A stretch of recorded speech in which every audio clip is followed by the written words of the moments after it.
Armored Core 6 Fires of Rubicon is a game that marks several returns for From Software. It's a return to the series that they built the majority of the foundation of their legacy off of, a return to a series that they've not touched since 2013, and a return to a genre that isn't anything remotely close to a Souls-like. I got to play through the entirety of the first chapter of AC6, and if initial impressions are anything to go off of, it's a return that's going to be triumphant.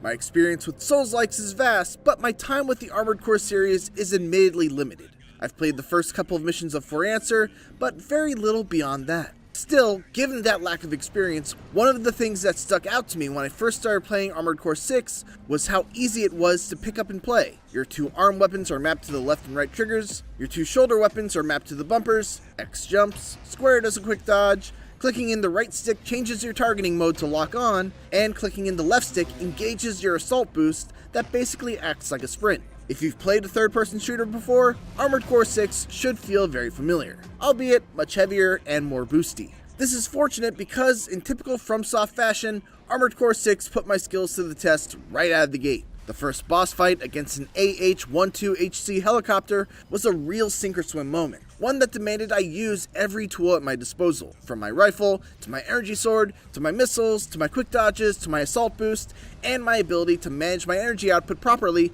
so I didn't find myself unable to dodge the boss's barrage of missiles. It was also a great introduction to the new stagger system, which encourages you to push the action and be aggressive in order to build a stagger meter that will briefly stun a large enemy once it's full, making every shot against them while staggered a direct hit that deals much more damage. Armored Core 6 maintains the mission structure of previous games, with every chapter coming with its own collection of main missions that progress the story, and side missions that provide you with an opportunity to earn some extra cash to spend on upgrading your mech. Both mission varieties impress me. The side missions offer up a wide variety of objectives that force me to take different combat approaches each time, like a mission that required me to destroy a series of transport helicopters in a limited amount of time, while also desperately trying to avoid a high-powered enemy AC that was trained to kill me on sight. The main missions, on the other hand, were lengthy, multi-part engagements that were almost always punctuated by a memorable boss fight. As an example, let me tell you about this Strider mission that I've been dying to talk about. It began with me on the surface of Rubicon in the middle of a dust storm with the mission objective of defeating a Strider. Now, I don't know what a Strider is, so I just move forward and start to see way off in the distance the silhouette of what almost looks like a giant oil platform structure. As I move towards it, fighting some weak enemies along the way, all of a sudden I'm shot by a giant laser coming from the direction of that giant structure. A bit frazzled, I look a bit closer and realize, yeah, that's not an oil platform. That giant 40-story tall structure is the Strider that I'm being paid to destroy. What follows is an incredible sequence where I have to methodically make my way to the top of the Strider by first taking out its legs, destroying some generators, and hopping all across its side, until eventually I'm in a boss battle with that eye that's been continuously making my life a living hell with its giant laser. After finally bringing it down, I've got to do a dramatic leap to avoid getting caught up in the explosion, and can turn around to watch my handiwork as the mechanized giant crumples to the ground. This moment sold me on Armored Core 6. It was also the moment I decided that this was a series I needed to dust off my PS3 for, and at least go back and play the 4th and 5th gen versions of. In another mission, appropriately titled Operation Wall Climber, I was presented with a wide-open combat arena featuring a giant wall lined with damaging turrets that made any straightforward frontal approach ill-advised, to say the least. Half of the challenge of getting through the level was charting the right path forward and weaving through cannon shots until I finally made it to the wall. And then I could hop up and systematically take out each of the turrets before dealing with the rest of the fight down below. And this mission really exemplifies what I'm most excited about for Armored Core 6. It's a game with an open-ended combat design that truly allows you to come up with your own solutions to the problems a mission's design lays out. Weaving through cannon fire and making my way up the wall was the solution that I arrived at, but I also could have equipped a long-range rifle and tried to take out the turrets from a distance. Other players will likely come up with their own solutions based on how they equip their mech. Even in just Chapter 1, there was already a ton of flexibility in how to approach a given combat scenario. and given the fact that there will be more weapons and parts unlocked later on, I'm very excited to see what else From Software has in store as the player's toolbox increases as the game progresses. My demo ended with an exhilarating boss fight against an enemy mech that did the classic mecha anime thing of spamming literally hundreds of heat-seeking missiles at once. This was a fight that took many attempts, with me trying out numerous different build types before arriving at a double rocket launcher build that got me the damage I needed to just barely bring him down before he finished me off. Armored Core 6 feels like a new beginning for this storied franchise, one that's benefited from the success and experience gained from Software's other titles, but one that is still true to the original vision of the series. I can't wait to see what lies beyond Chapter 1 when Armored Core 6 Fires of Rubicon releases on Xbox, PlayStation, and PC on August 25th.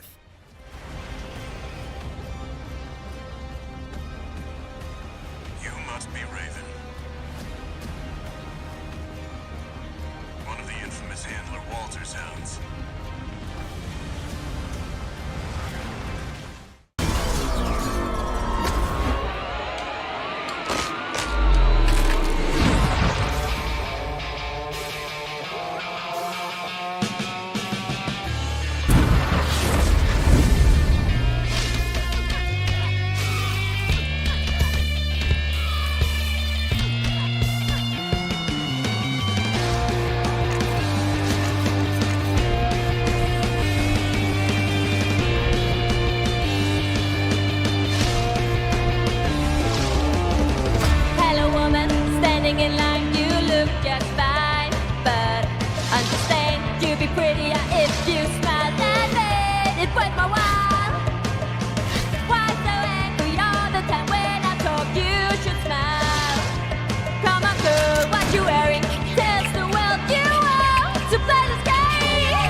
Seems we have another nightmare on our hands.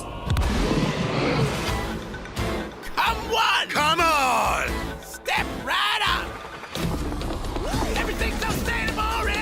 Everything is nearly dead! Wake up when you still have the chance! Make your identity! Be who you wanna be! No more monotony! Come and belong with me!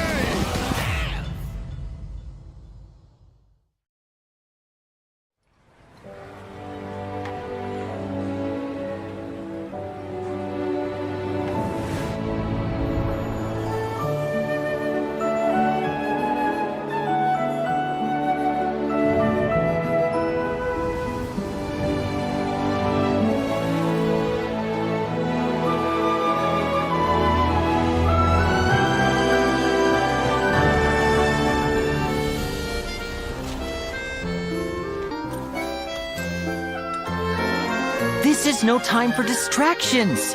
Seriously, you have a great magician standing right here.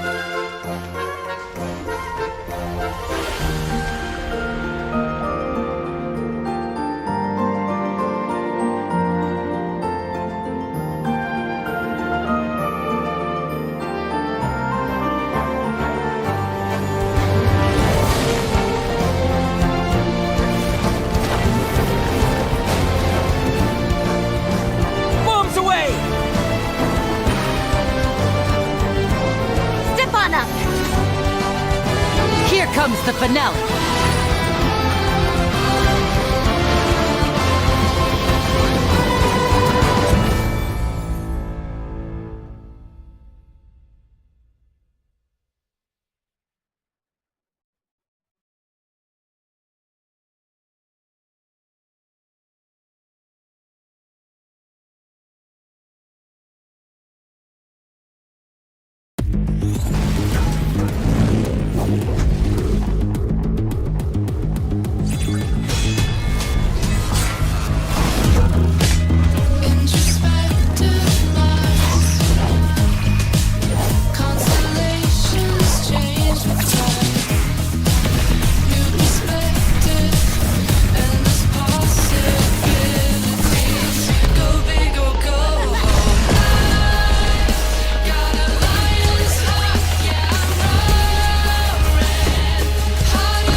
Playing Pikmin has always felt like a warm hug, and I'm delighted to report that nothing in that regard has changed in Pikmin 4.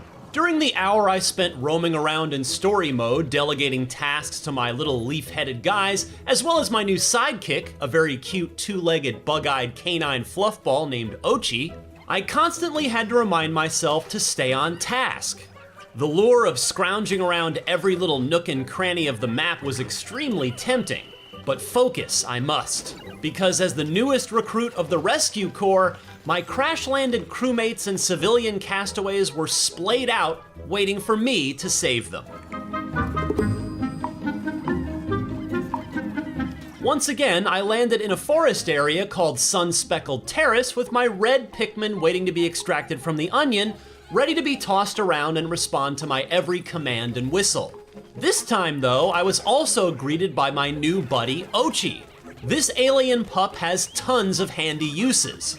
It can bash through sturdy objects the Pikmin can't, drag back heavy things all on its lonesome, and follow the scent trails of stranded crew members, treasures, and ore that can eventually be used as the material for item crafting and equipment upgrades once you locate your missing lab rat comrade. In Pikmin 4, players aren't relegated to searching the surface level and exploring in the daytime. Nighttime expeditions to find new glow Pikmin are now available, as seen in the gameplay trailer unveiled during the recent Nintendo Direct, although I didn't get to try that out during my hands-on demo. Additionally, you can drive into manhole-covered pipes that lead to subterranean levels where time moves more slowly than it does up above. Not that I needed to be clock watching. Like Pikmin 2 and 3, Pikmin 4 ditches the strict 30-day time limit to assemble pieces and do recon for your team in favor of an open-ended time frame that encourages exploration of the map and mastering Dandori, the technique of planning ahead. Pikmin 4's caverns are where I unearthed more types of Pikmin, including the electric-eared yellow Pikmin and the brand new chunky ice Pikmin that can freeze enemies, giving Euch a clean target to bash into for massive damage. Down in those depths, I also found a couple of my crewmates and had my Pikmin drag them back to safety, which would unlock their highly useful and specialized skill sets the next day. Like Tears of the Kingdom, these extra layers of playable levels, oh yes, some pipes have more pipes within, provide a whole different aesthetic experience on a large layout while remaining true to the game's ultimate mission. With all of the glimmering treasures poking out of corners, I desperately wished I had more time to scratch my completionist itch and demist every piece of the map and strip mine the area for all it's worth. Once you're finished grinding underground, you'll find an air vent to blast you up to the surface with all your Pikmin in tow. Nightfall still looms, however, and you'd better make sure all your little guys are at attention by the time the 10-second clock counts down, lest they be lost to the dangers of the night. In the morning of day 2, I landed back in Sun-Speckled Terrace to find that Euch had practically doubled in size overnight and was now big enough to ride on like a horse. One of my crewmates explained that I can train Euch to improve his utility, like making his bashes stronger and increasing his health gauge. Another of my rescued cohorts gave me the ability to craft items, including treats for Euch and things like a shock-resistant collar. My solo time ended shortly after these discoveries, but it certainly highlighted some of the potential that's awaiting in Pikmin 4, especially with a new galumphing pal at your side. I also spent time with the competitive Dandori battle mode. Here, players on opposite sides of a tiny map go head-to-head with Euch and an equal number of Pikmin in collecting treasures and sneaking bombs underneath your opponent's ship to blow up their cache in a timed match. I personally found it too chaotic, but that can probably be chalked up to a rustiness in my Dandori skills. I much prefer the cozy adventure of pulling up Pikmin and cruising around on Euch until my brain feels smooth in the best possible way. For more on Nintendo's upcoming releases, check out the announcement trailer for Super Mario Bros. Wonder, and for everything else in the world of gaming, stick with IGN.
さい王子、こんな人間の機械。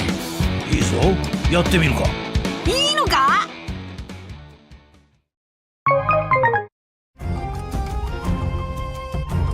What do you get with a talking ghost ship staffed by a quirky found family of zombies and run by a literal skeleton crew? That sounds like a setup for a Guybrush Threepwood singer, but it's actually the good guys in Shadow Gambit, the Cursed Crew.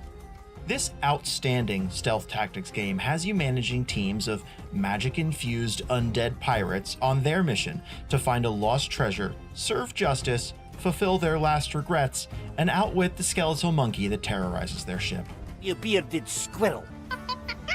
Developers Me have delivered a sense of humor that drives the plot, wonderful visual and level design, and a cast of ne'er-do-wells diverse in both abilities and function. We're all in.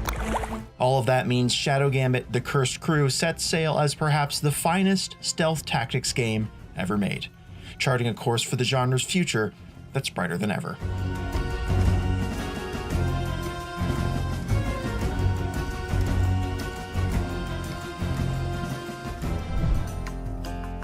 Controlling a team of 3 pirates in real time, your job is to fulfill a few stealthy mission objectives on island maps thick with enemies, civilians, and set-piece features. Every one of the 8 different islands is an example of the diorama-type design that Me has become known for from Desperados 3 and its Shadow Tactics games.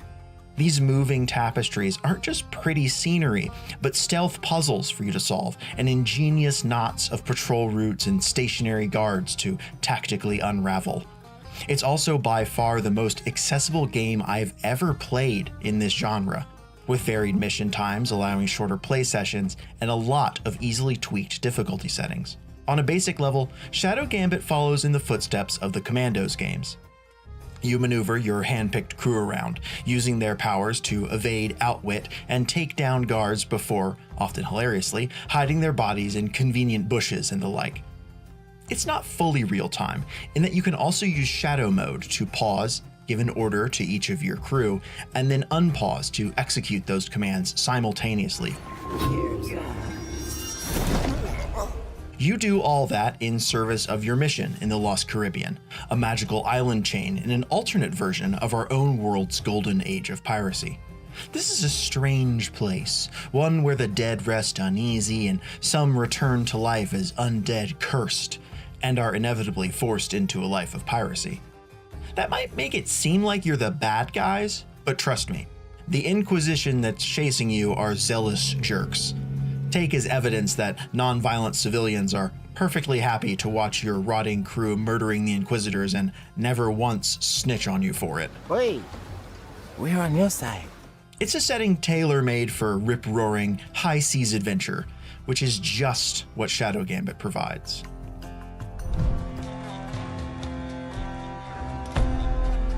The frame of the story is simple. You're on a quest to revive the legendary ghost ship Red Marley. But the tales told within it and the characters that act it out are delightful. I was a bit lost in the world's details at first, but after plowing ahead for a while, I found a lot of delight in the vicious and decidedly unhinged Inquisitor villain, as well as the pirate mythology and deeply strange world building Shadow Gambit kept throwing at me deep into the 25-ish hour campaign.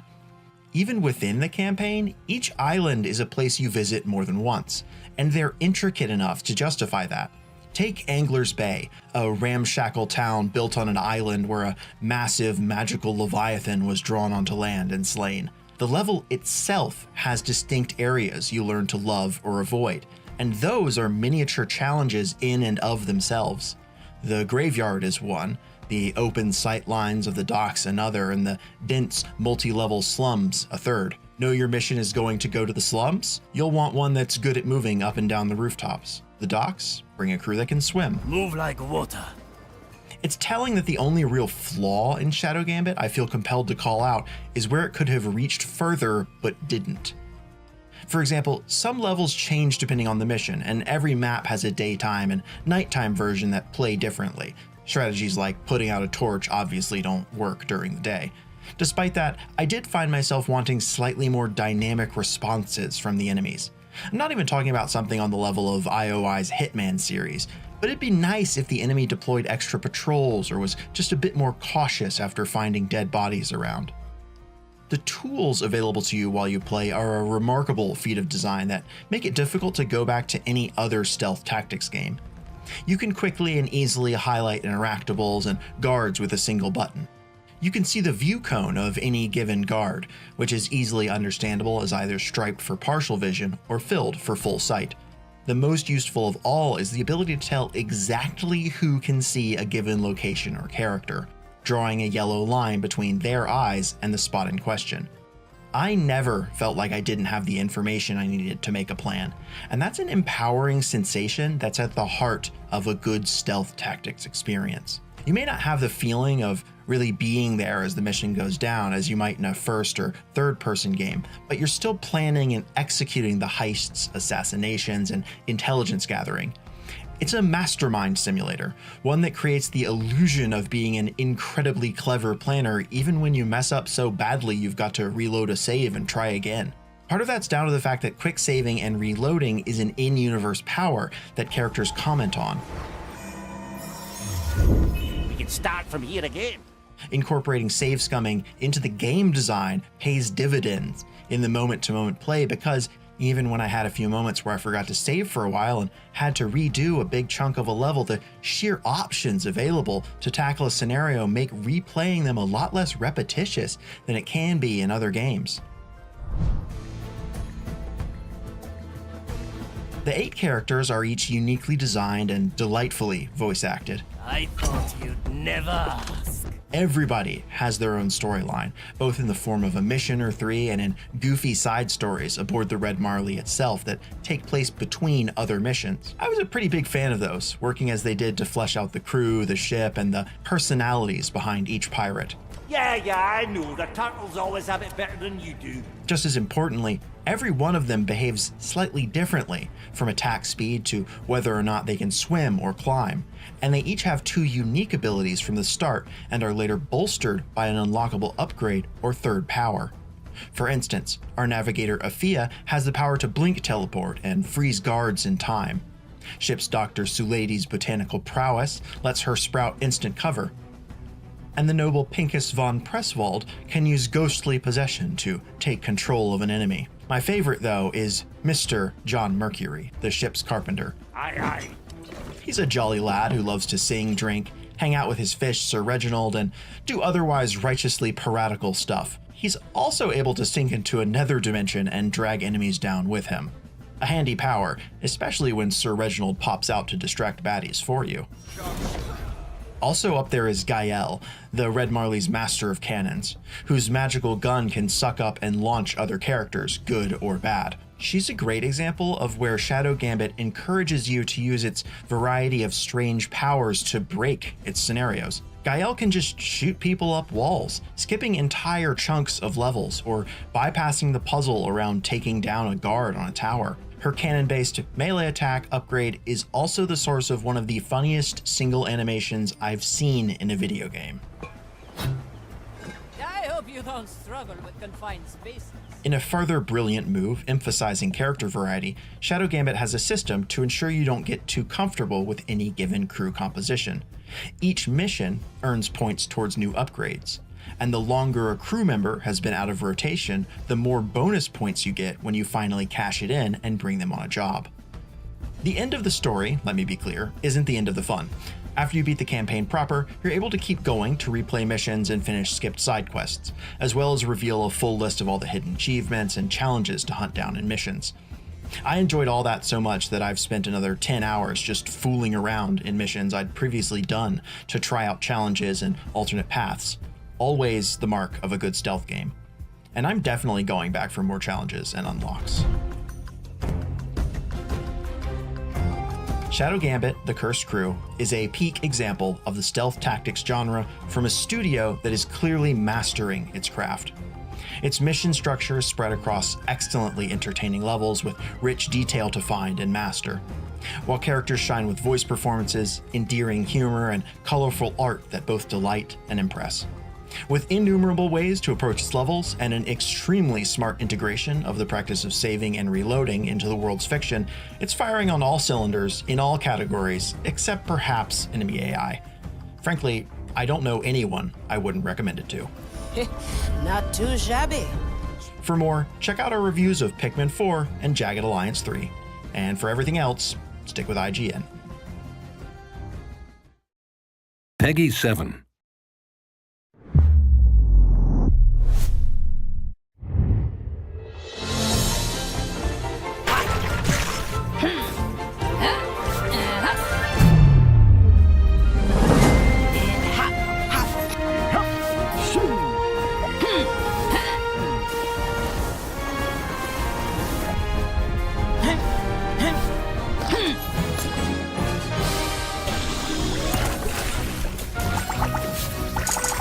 Watch out! It's going to spurt! Stay on the ground!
Peggy 3.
Driven from our homes by the toxic spores, we kept wandering, looking for shelter. But not in our wildest dreams did we imagine what we would find.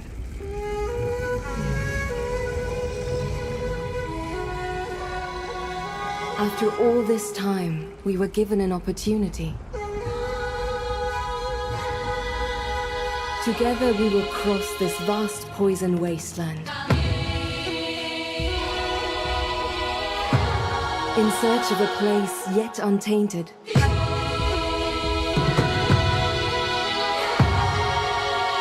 Using everything we can find.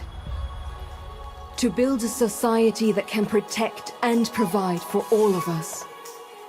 Human and animal alike.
all the dwarves, I am stuck here with you. Likewise, Ragnar. Likewise. But let's make it our home then.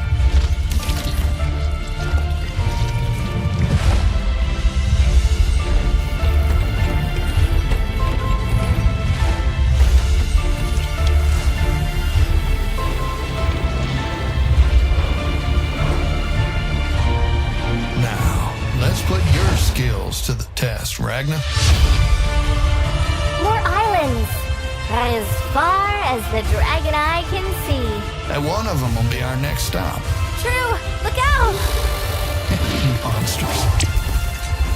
Don't worry. I've got it. Oh, it's not the monsters. I think there is something much worse here.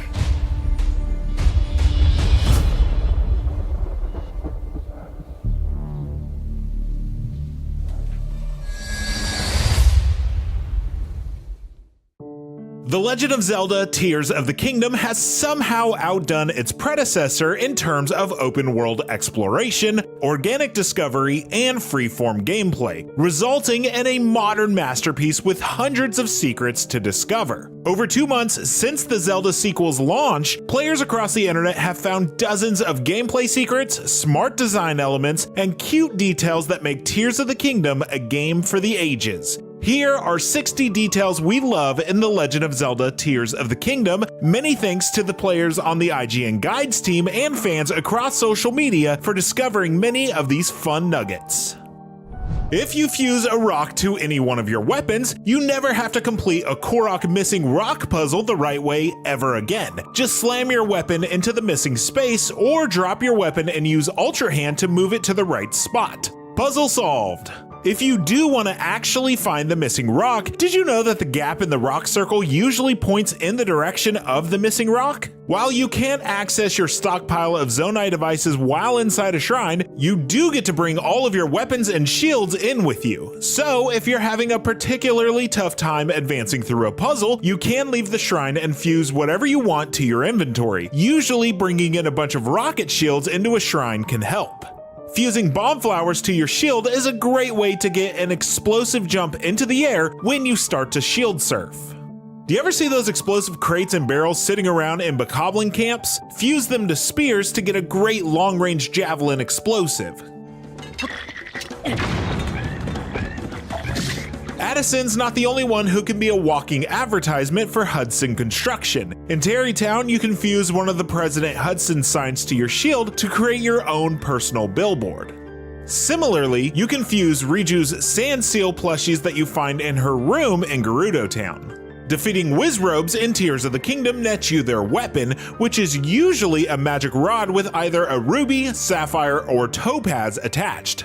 Some Raru's Blessing Shrines also have magic rods with star fragments attached. These are valuable resources for selling and upgrading armor, so you can take them to Terrytown to separate the fused material from the weapon. You can ascend through a normal stone talus if you find just the right angle. That's probably not a fun time for Link or the talus, and you can use recall when it throws its arm at you too. Ultra Hand and Recall work together in a really smart way. To create an elevator for yourself, move a platform up and down with Ultra Hand, then stand on it and use Recall and watch as the platform takes Link on the exact path you just created. If you're ever stumped on how to cross a really long gap, just glue together as many logs as you can to make a bridge. It's pretty remarkable that the game doesn't break when you do this. The low gravity sections on the Sky Islands puts a lot of fun twists on the Tears of the Kingdom established physics system. The next time you're up there, fuse a spring to your shield, initiate a shield surf, and just see how high you can fly. Tears of the Kingdom becomes Tony Hawk Pro Skater when you shield surf on one of the many grind rails found in shrines and on the Sky Islands. Auto build can be used for farming apples and other materials. Just glue a ton of apples together once, save it as a favorite, and head to an orchard. As you walk around the orchard with auto build activated, watch as all the apples are brought to you instantly. Sometimes you'll come across pre-made Ultra Hand creations the developer left for you to try. If you want to save these as a favorite for yourself, just make one adjustment, like removing or reattaching a battery, and you'll be able to save the creation as if Link built it with his own two hands. Shield surfing gets even better when you fuse a cart or a sled to your shield. Surprisingly, it seems the most durable and fastest material for shield surfing is frozen meat. You can get great speed and distance when you fuse a frozen chunk of meat, which you can freeze yourself with an ice fruit. One of the other best fusions in the game is the beehive, which sends swarms of angry bees at your enemies when you swing your sword. When using the paraglider, don't forget that you can still access your material inventory. Drop a bright bloom seed to light up your landing spot when diving into a chasm, drop a bomb flower when gliding over an enemy camp, or save yourself from falling with a new wing when yours expires in the sky.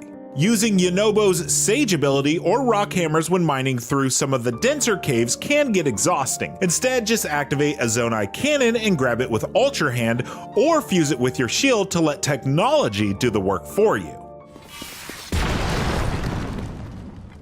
I love how points of interest are more visible in tiers than they were in Breath of the Wild. Towers have spotlights that turn off once they're activated, incomplete shrines have a green swirl around them, and memories are located on the enormous geoglyphs in Hyrule. It's a huge quality of life improvement that deserves to be pointed out. If you're exploring the depths and want to see what's above you on land, you can switch which minimap is displayed by selecting it on the pause menu and backing out. The 120 shrines on Hyrule's surface are directly above the 120 light routes in Hyrule's depths, so if you're looking for either one, just check your other map, and the name of each light route is the shrine's name backwards.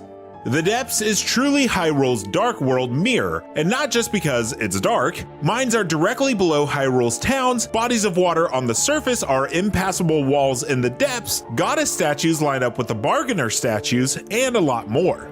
The Light Dragon has essential materials for upgrading the champion's leathers, but it can be hard to find. Here's a tip. Its path around the entirety of Hyrule follows the tier's locations on the geoglyphs. It flies clockwise from one geoglyph to the next, making it pretty easy to find.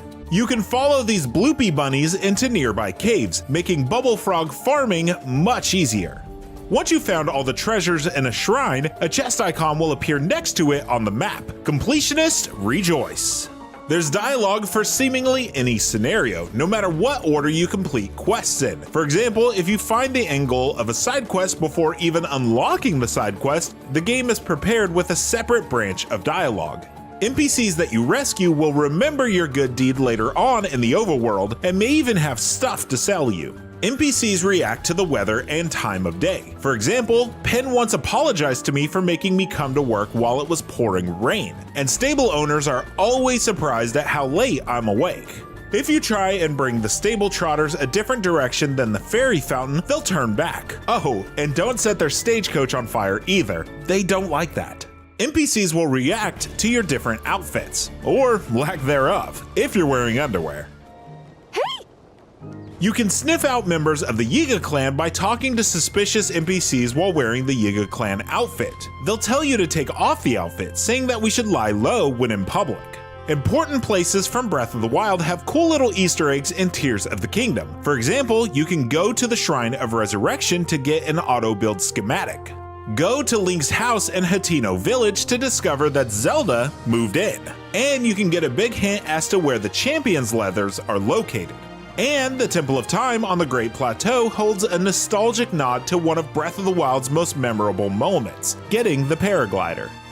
Once you've completed the mayoral election questline in Hateno Village, CC will put Link's Hylian hood down if you ask. Now that's what he looks like on the box art.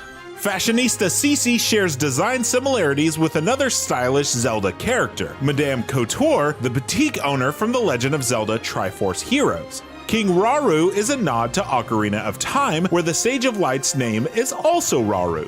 You can get Ganondorf's horse in Tears of the Kingdom on the coast just southeast of Hateno Village. Just like in Breath of the Wild, you can trick an enemy into picking up a weapon. Just disarm them with electricity, swipe their weapon off the ground, and drop the new weapon you want them to pick up. Make them pick up a weapon with a Zonai time bomb attached for explosive results.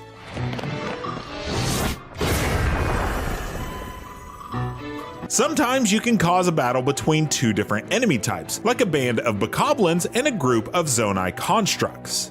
By wearing the bokoblin mask, you can blend in with groups of the enemies.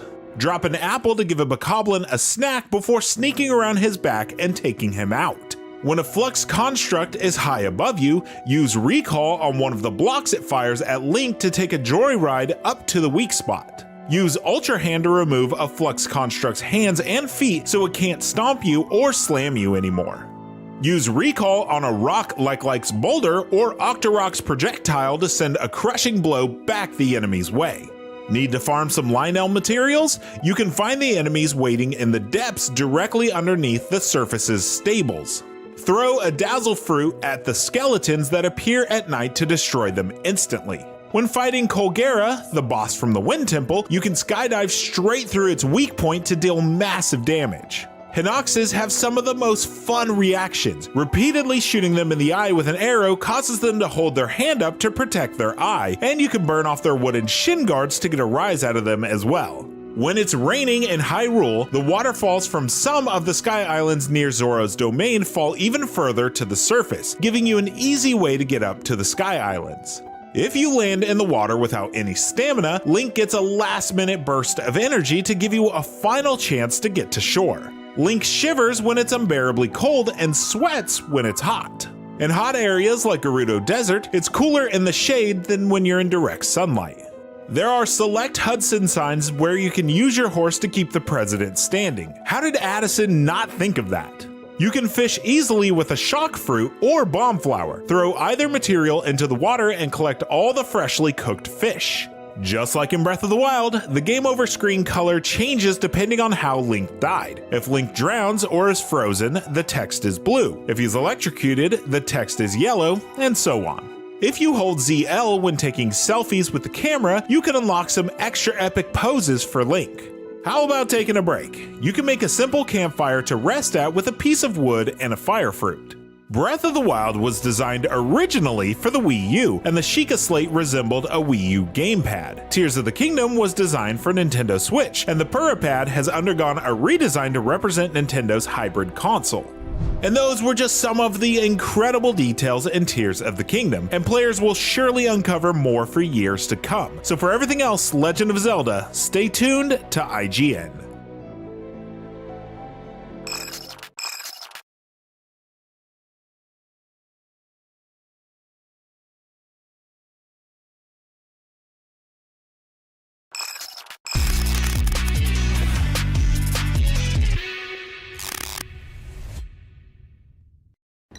Einen wunderschönen guten Morgen. Ihr seid hier auf der Gamescom 2023, hier bei uns im Gamescom-Studio, powered by IGN. Ich bin der Manu, ich bin hier auf dem Sofa und ich bin heute auch wieder nicht alleine hier an diesem wunderschönen Freitagmorgen. Und ich begrüße meinen treuen Podcast-Kollegen, unseren freien Redakteur von IGN. Herzlich guten Morgen, Michi. Hi. Schönen guten Morgen, Manu. Schön, dass du da bist. Wir haben uns heute überlegt, wir haben uns ja gestern beide noch mal ein paar Spiele angeschaut und darüber wollen wir heute ein bisschen reden, was die Erfahrungen waren. Denn ich bin ja hier im Studio gefangen, in Anführungszeichen. Und deswegen haben wir uns gedacht... Ich hab dich doch befreit. Ja, genau. Und deswegen haben wir uns gedacht, fragen wir dich auch mal ein bisschen. Wie ist es denn so auf der Gamescom? Auch im Businessbereich bist du ein bisschen unterwegs gewesen. Wie ist so dein Eindruck von der Gamescom generell dieses Jahr? Ja, es ist schon eine Messe, wie man sie erwarten konnte. Ich würde sogar sagen, im Vergleich zu dem gerade vorherigen Jahr und vielleicht auch ein paar Jahren vor der Pandemie zurückgedacht, ein bisschen kleiner, ein bisschen weniger Aussteller, viel mehr Platz. Gerade ja auch hier um den Xbox-Stand sind die Gänge deutlich breiter, aber insgesamt eine gute Messe und gerade für mich immer wieder ein Highlight, Retro-Area und Indie-Area. Da kann man richtig viel anspielen und eine gute Zeit haben als Familie oder halt mit Freunden. Ja, das ist ein gutes Stichwort. Wir werden uns morgen auch am Sonntag den kompletten Tag der Indie-Arena noch widmen. Auch da kann man ja mehr als einen ganzen Tag verbringen. Genau, aber von Indie zu AAA. Dem größten AAA, was wir hier haben. Dem größten AAA, was wir hier haben. Wir sind ja hier direkt neben der Xbox Booth und ein großes Thema ist natürlich Starfield. Kommt jetzt ja schon bald raus, ist aber trotzdem ein Schlangenerzeuger hier auf der Gamescom. Man sieht immer, wie die Leute sich auch stundenlang anstellen, um eine Präsentation zu sehen. Wir hatten jetzt das kleine Privileg, uns gestern diese Präsentation anschauen zu dürfen bei Xbox, ohne uns anstellen zu müssen. Ja. Und darüber wollte ich ein bisschen mit dir reden. Was ist so dein Eindruck von Starfield und was genau haben wir überhaupt gesehen? Naja, der Eindruck von Starfield generell ist natürlich sehr gut.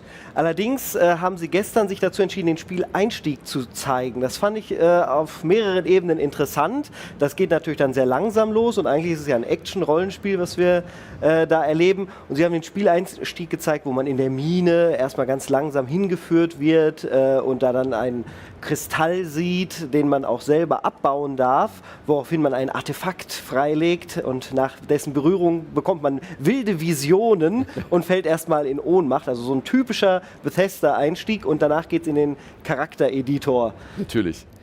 Kleines süßes Detail. A, haben wir beide vermisst, dass irgendwie Space Rats kommen, wie bei jedem Bethesda-Spiel im Gang in der Mine. Das kommt vielleicht irgendwo als Easter Egg, kann man die bestimmt finden. Und zweites kleines Anekdote hier von der Gamescom gestern ist auch Robert Habeck hier über die Messe gelaufen und ist dann auch hier bei uns vorbeigekommen und am Xbox-Stand. Und dann haben sie ihn dort in diesen Flugsimulator gesetzt. Da ist hier so ein kleines, so ein 3D-Aufbau, wo man so nicht interaktiv steuert, aber eben so einen kleinen Flug erlebt. Und auch im Character-Editor haben sie dann Robert Habeck vorher nachgebaut, was ich sehr süß fand, sodass er sich wirklich selber im Spiel gesehen hat. Ja. Man muss dazu sagen, man sollte vielleicht vom Charaktereditor vielleicht nicht zu viel erwarten. Es ist immer noch ein Bethesda-Rollenspiel, obwohl die Engine stark verbessert wurde. Würde ich sagen, hat es da vielleicht am Ende einen der Schwachpunkte im Spiel, gerade die Mimik und alles und die Gesichter. Generell aber alles sehr, sehr brauchbar für ein Rollenspiel und man kann sich auch wirklich frei verwirklichen. Ja. Und dann wacht man ja auch auf in dieser Medizinstation und die Ratten, die wir eigentlich erwartet hätten, das sind dann die Space Pirates, von denen man überfallen wird und die man erstmal zurückschlägt, woraufhin man sich dann in das Raumschiff setzt und selber auch losfliegt. Dann kommt die erste Ladezeit, das ist also nicht so wie in No Man's Sky zum Beispiel, dass man selber ins Weltall fliegt, sondern man wird per Ladezeit rausgeboostert. Aber es ging ruckzuck. Das ging ruckzuck. Genauso ruckzuck wie dann auch der Space-Kampf, der danach im Weltall stattgefunden hat. Auch der war ganz schnell vorbei. Also man darf da nicht so in Elite Dangerous oder sowas erwarten. Das ist schon sehr, sehr gedämpft, passt aber super ins Szenario mit dem Fokus auf das, was sie auch schon mit Skyrim, mit Oblivion, mit Fallout gemacht haben. Ich meine, viele haben ja gesagt, wird es einfach nur ein Skyrim im All? So, es hat auf jeden Fall die gleichen Elemente wie ein Fallout oder wie eben die typischen Bethesda-Rollenspiele. Ich finde, ein großer Vorwurf bei den Bethesda-Spielen war ja immer die etwas hölzernen Gesichtsanimationen und das sehr Statische auch bei den Dialogen. Ich finde, das haben sie jetzt ein bisschen aufgebrochener. Also es ist immer noch nicht auf einem Level, wo man sagen würde, das ist jetzt irgendwie fotorealistisch, das wollen sie aber auch gar nicht. Aber die Gesichter, man sieht schon, das ist kein Motion Capture bei so einem großen Rollenspiel, sondern die sind immer noch sehr, gamey, würde ich jetzt irgendwie sagen. Ja, sie stehen sich vor allen Dingen statisch immer alle gegenüber. Das ist ja das, was ich so schade finde. Das ist fast so wie bei KOTOR, Knights of the Old Republic. Gott habe es selig, das ist ja schon über 20 Jahre alt inzwischen. Aber ja, so kommt es immer noch rüber. Und da ist die Branche eigentlich ja schon ein bisschen weiter, auch bei Rollenspielen, dass ein bisschen Dynamik drin ist, sich ein bisschen bewegt wird. Sieht man ja auch bei Baldur's Gate mit den Sequenzen. Auch da ist ein bisschen mehr Bewegung drin als jetzt bei Starfield. Ja. Gut, ich freue mich trotzdem drauf. Kommt jetzt ja demnächst schon raus, wenn wir hier von der Messe zurückkommen, werden wir sicherlich auch in Starfield eintauchen und dann erfahrt ihr da auf IGN natürlich auch noch ein bisschen mehr. Zweites Spiel, über das wir reden wollen. Wir haben gestern schon einen kleinen Teaser gehabt. Wir haben Sepp ja auf den großen Kran geschickt, um sich Cities Skylines 2 anzugucken. Er war aber da in luftiger Höhe über der Autobahn so abgelenkt, dass er vom eigentlichen Spiel nicht so viel mitgekriegt hat. Nachvollziehen. Deswegen habe ich gedacht, Michi, du hast es dir ja ein bisschen in Ruhe anschauen können. Du warst ganz am Boden. Bedächtig, genau, ganz bedächtig. In den Businesshallen durfte ich mit den Entwicklern zusammenspielen, habe mir erstmal so eine kleine Stadt selber aufgebaut. Das funktioniert in der Regel genauso wie im Vorgänger. Und auch auf den ersten Blick sieht es sehr stark aus wie der Vorgänger. Und deswegen bin ich ein bisschen ins Gespräch gekommen mit den Menschen vor Ort. Ja, wie kann man das kommunizieren? Dass das am Ende auch klar wird für potenzielle Käuferinnen und Käufer. Das ist ein neues Spiel, gebt denen doch mal wieder das Geld dafür. Ja. Und Hauptgrund ist die Engine dahinter. Der City Skylines 1 hat halt nur auf einem Prozessorkern primär gelaufen und deswegen sind auch die Ladezeiten so lang und gewisse Simulationsaspekte hätten sich damit niemals umsetzen können. Deswegen ist auch die Größe der Stadt immer sehr, sehr beschränkt gewesen. Und jetzt wird sie ja teilweise verfünffacht, glaube ich, die Größe. Also es sind richtige Metropolen, die man da bauen kann. Und auch die Simulation geht bis ins Detail runter. Die Ladezeiten sind besser. Und allein schon das Verlegen der Straßen, etwas, was beim ersten Teil immer so einen leichten Lag hatte, ist jetzt komplett instant. Es passiert sofort und fühlt sich sehr viel besser an. Also würdest du sagen, es ist berechtigt, da jetzt einen zweiten Teil draus zu machen? Weil wir haben ja so ein bisschen das Sims-Problem. Sims hatte immer ganz viele Add-ons und dann war das Spiel der Träume für die Leute, die da alles wollten und man konnte sich die Module suchen. Und City Skyline ist ja auch so eine ganz, ganz starke Mod-Community. Hast du darüber was mitgekriegt, ob man einfach alle Mods verwenden kann? Das wird wahrscheinlich nicht der Fall sein. Wird nicht der Fall sein. Es wird sicherlich weil es ist ein ähnliches Studio, die haben natürlich ähnliche Tools, man kann vielleicht ein paar Sachen gut portieren. Genau, einfach adaptieren. Und es gibt so. auch natürlich wieder guten Mod-Support, allerdings die Add-ons und so, viele dieser wichtigsten Sachen sind auch direkt integriert jetzt im zweiten Teil. Nicht alles, es gibt zum Beispiel keine Fahrräder, das mag der eine oder andere vermissen, aber man kann eine viel grünere Stadt bauen als vorher. Also ich habe dann auch gestern gefragt, geht es auch vielleicht komplett ohne Straßen? Ja, mit Fußgängerzonen. Fußgängerzonen ist das Minimum, was man haben muss. Und dann kann man der Polizei oder der Feuerwehr individuell erlauben, halt doch durchzufahren, weil wenn es brennt, könnt ihr ja nicht den Zug nehmen. Das wäre ja noch schöner. Sehr schön. Also vielversprechend, deiner Meinung nach? Sehr, sehr vielversprechend. Ich bin gespannt, ob sie den Release-Termin halten. Das soll ja schon am 24. Oktober dieses Jahr rauskommen. Und ob sie es stabil hinkriegen. Hier und da gab es doch noch ein Problem technisches. Sieht nicht ganz so stabil aus wie in den Trailern, so will ich es mal nennen.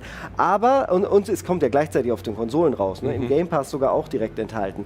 Bin ich gespannt, das ist aber eine Herausforderung, die zu lösen haben. Generell hat es mich überzeugt und ich freue mich tierisch drauf, da eine realistische Stadt zu bauen, so wie ich es wahrscheinlich noch nie gemacht habe in einem Videospiel. Sehr schön. Da freuen wir uns drauf.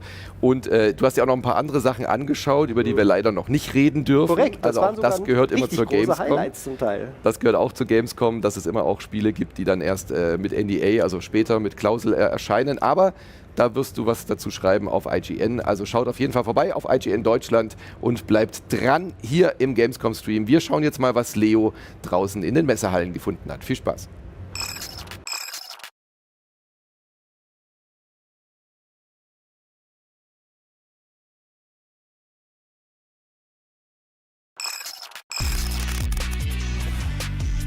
Wir sind hier am Booth von Stampede Racing Royale. So ein bisschen Fall Guys nur mit Autorennen. Und das finde ich auf jeden Fall super interessant. Und ich habe hier einen gewissen Developer bei mir, nämlich Mr. Hollywood. Der erklärt uns gleich, wie das Spiel funktionieren wird. Und dann gehen wir direkt mal in ein Autorennen gegeneinander. Und dann schauen wir ja, wer am Ende die Krone tragen wird. Ich hoffe aber ich glaube es nicht.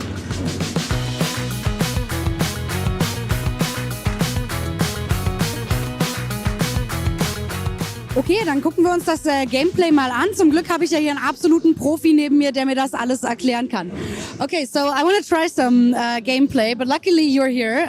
So yeah, what's going on? What are we doing? All right, so this is Stampede Racing Royale, which is a unique combination of an arcade racing game plus the chaos, excitement and jeopardy of a battle royale game. So you have 60 people online, excuse me, playing against each other through a 3-round elimination series. So going from 60s to 40s to the final round with 20 players to be crowned the champion. It's a free-to-play game. It's not pay-to-win.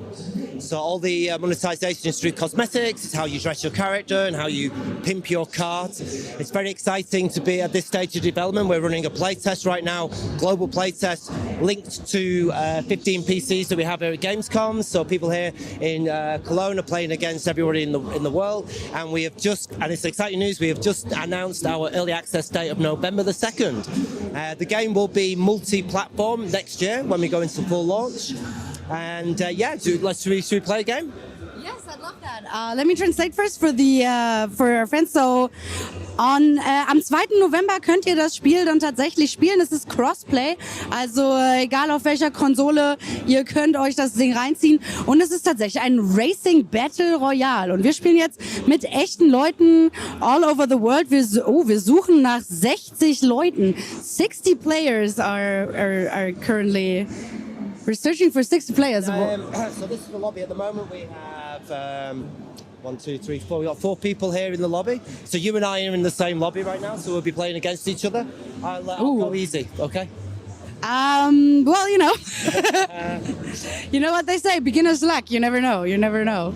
Yeah, so it's quite, I'd say it's a classic arcade karting game. So you have power-ups. These power-ups can be weapons to take out your opponents. They can be shields, defensive pickups, and also there is boost mechanics, sort of boost pads on the track, and you can also drift your car to build up a little extra boost also. So as a karting game, there is a lot of mastery involved. So this is a very accessible game for the early players to pick up, but as you play the game for more and more, we'll be challenging the players with the new content that's rolling out. Think of a season pass where we'll we have new challenges and events and content rolling out continually over the life cycle of the game. Awesome. All right, let's race.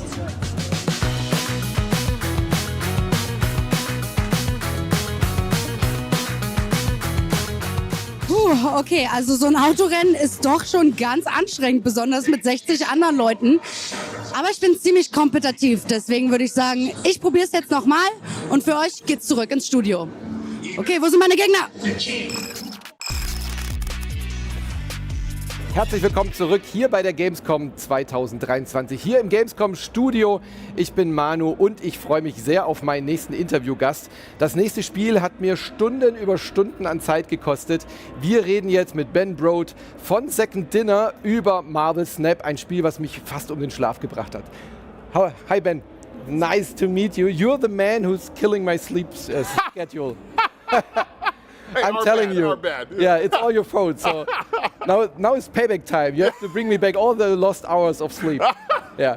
Man, I'm so addicted to Marvel Snap. That's not very professional of me to say because like we have to keep a distance. But Marvel Snap is so damn good. Tell me, what is the secret? Why is Marvel Snap so good? I mean, you know, it starts with a really talented development team, I think, and we have like one of the best teams in the industry.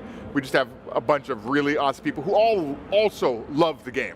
Yeah. And it's so rewarding to get to play the game all night and then come and work on it, you know, the next day and make it better. It feels great.